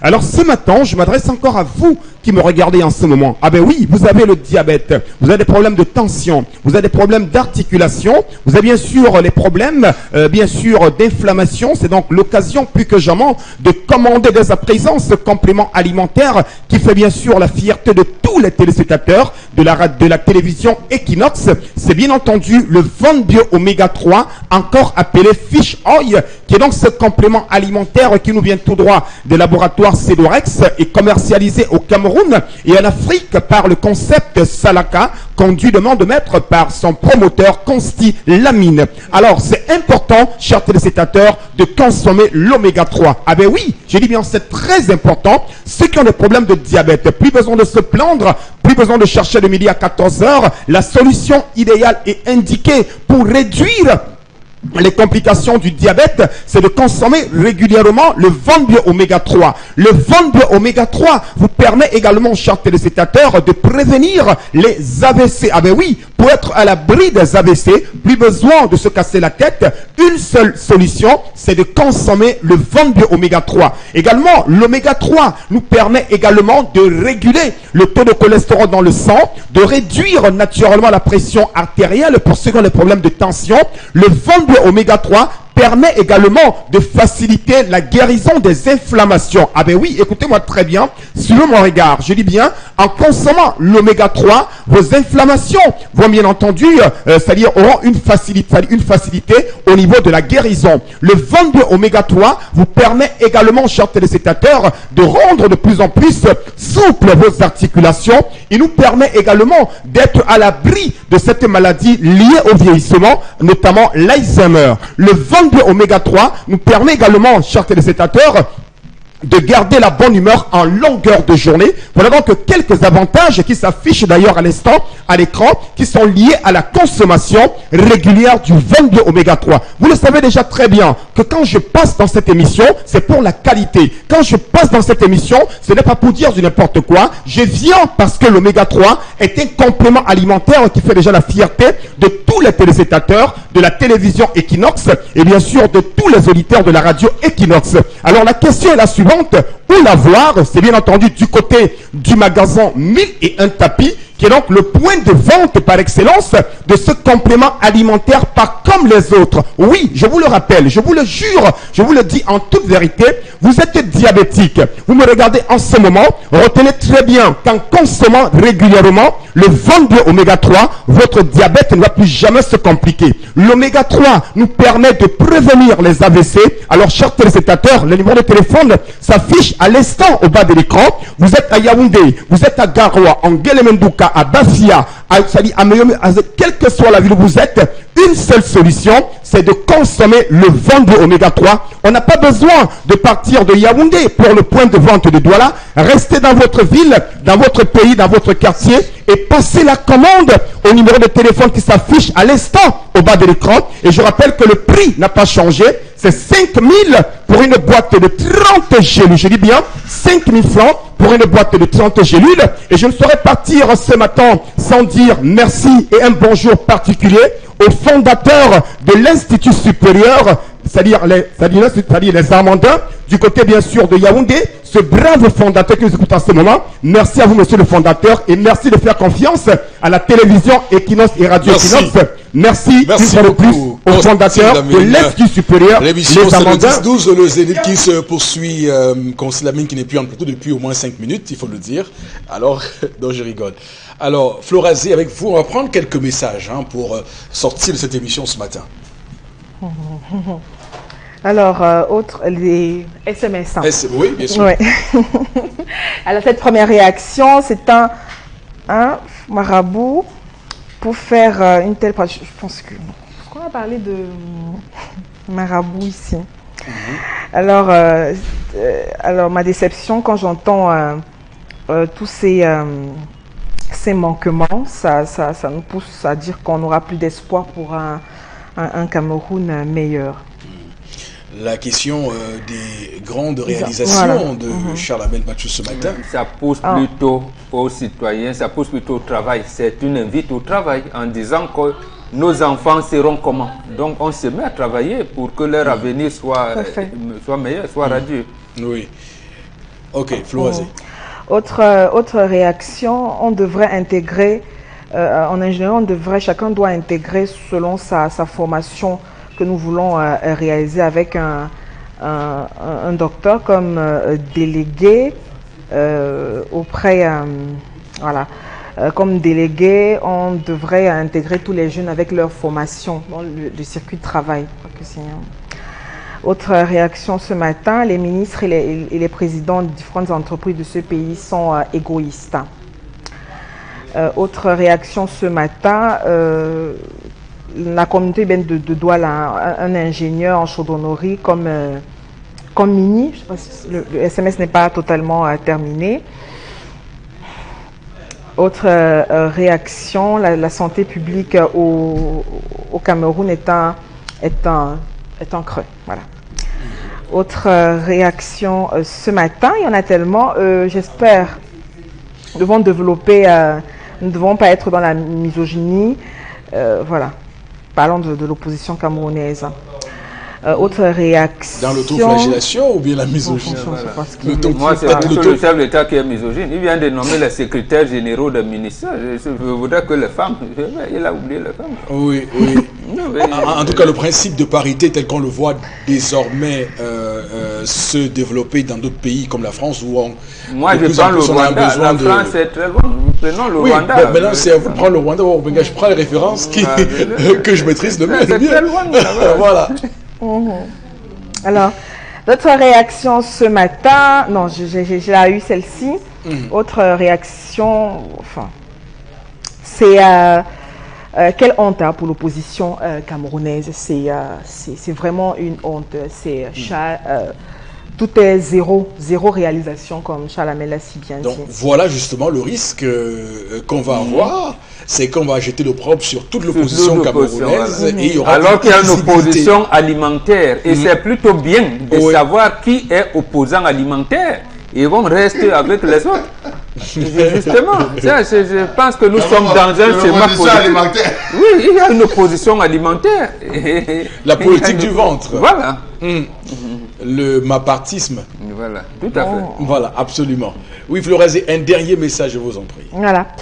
Alors, bon, tout ce qu'on veut, déjà que l'opposition a trahi le peuple. Autre réaction, je suis d'accord concernant la pratique de l'opposition. C'est une honte pour les citoyens camerounais. Peut-être une dernière réaction. D'accord, Florazé, allez-y, vous avez décidé, je vous laisse. La motivation est bonne en cas de réussite, mais pas surpris dans le cas, dans ce type parlons justement des rafles. Donc merci beaucoup à vous Florazé pour ces différents messages. Voilà messieurs, nous vous remercions d'être restés fidèles sur Equinox Télévision. Rendez-vous donc demain lorsqu'il sera 10h pour un nouveau numéro. Merci à l'équipe en plateau, à nos équipes techniques et puis que Dieu bénisse le Cameroun.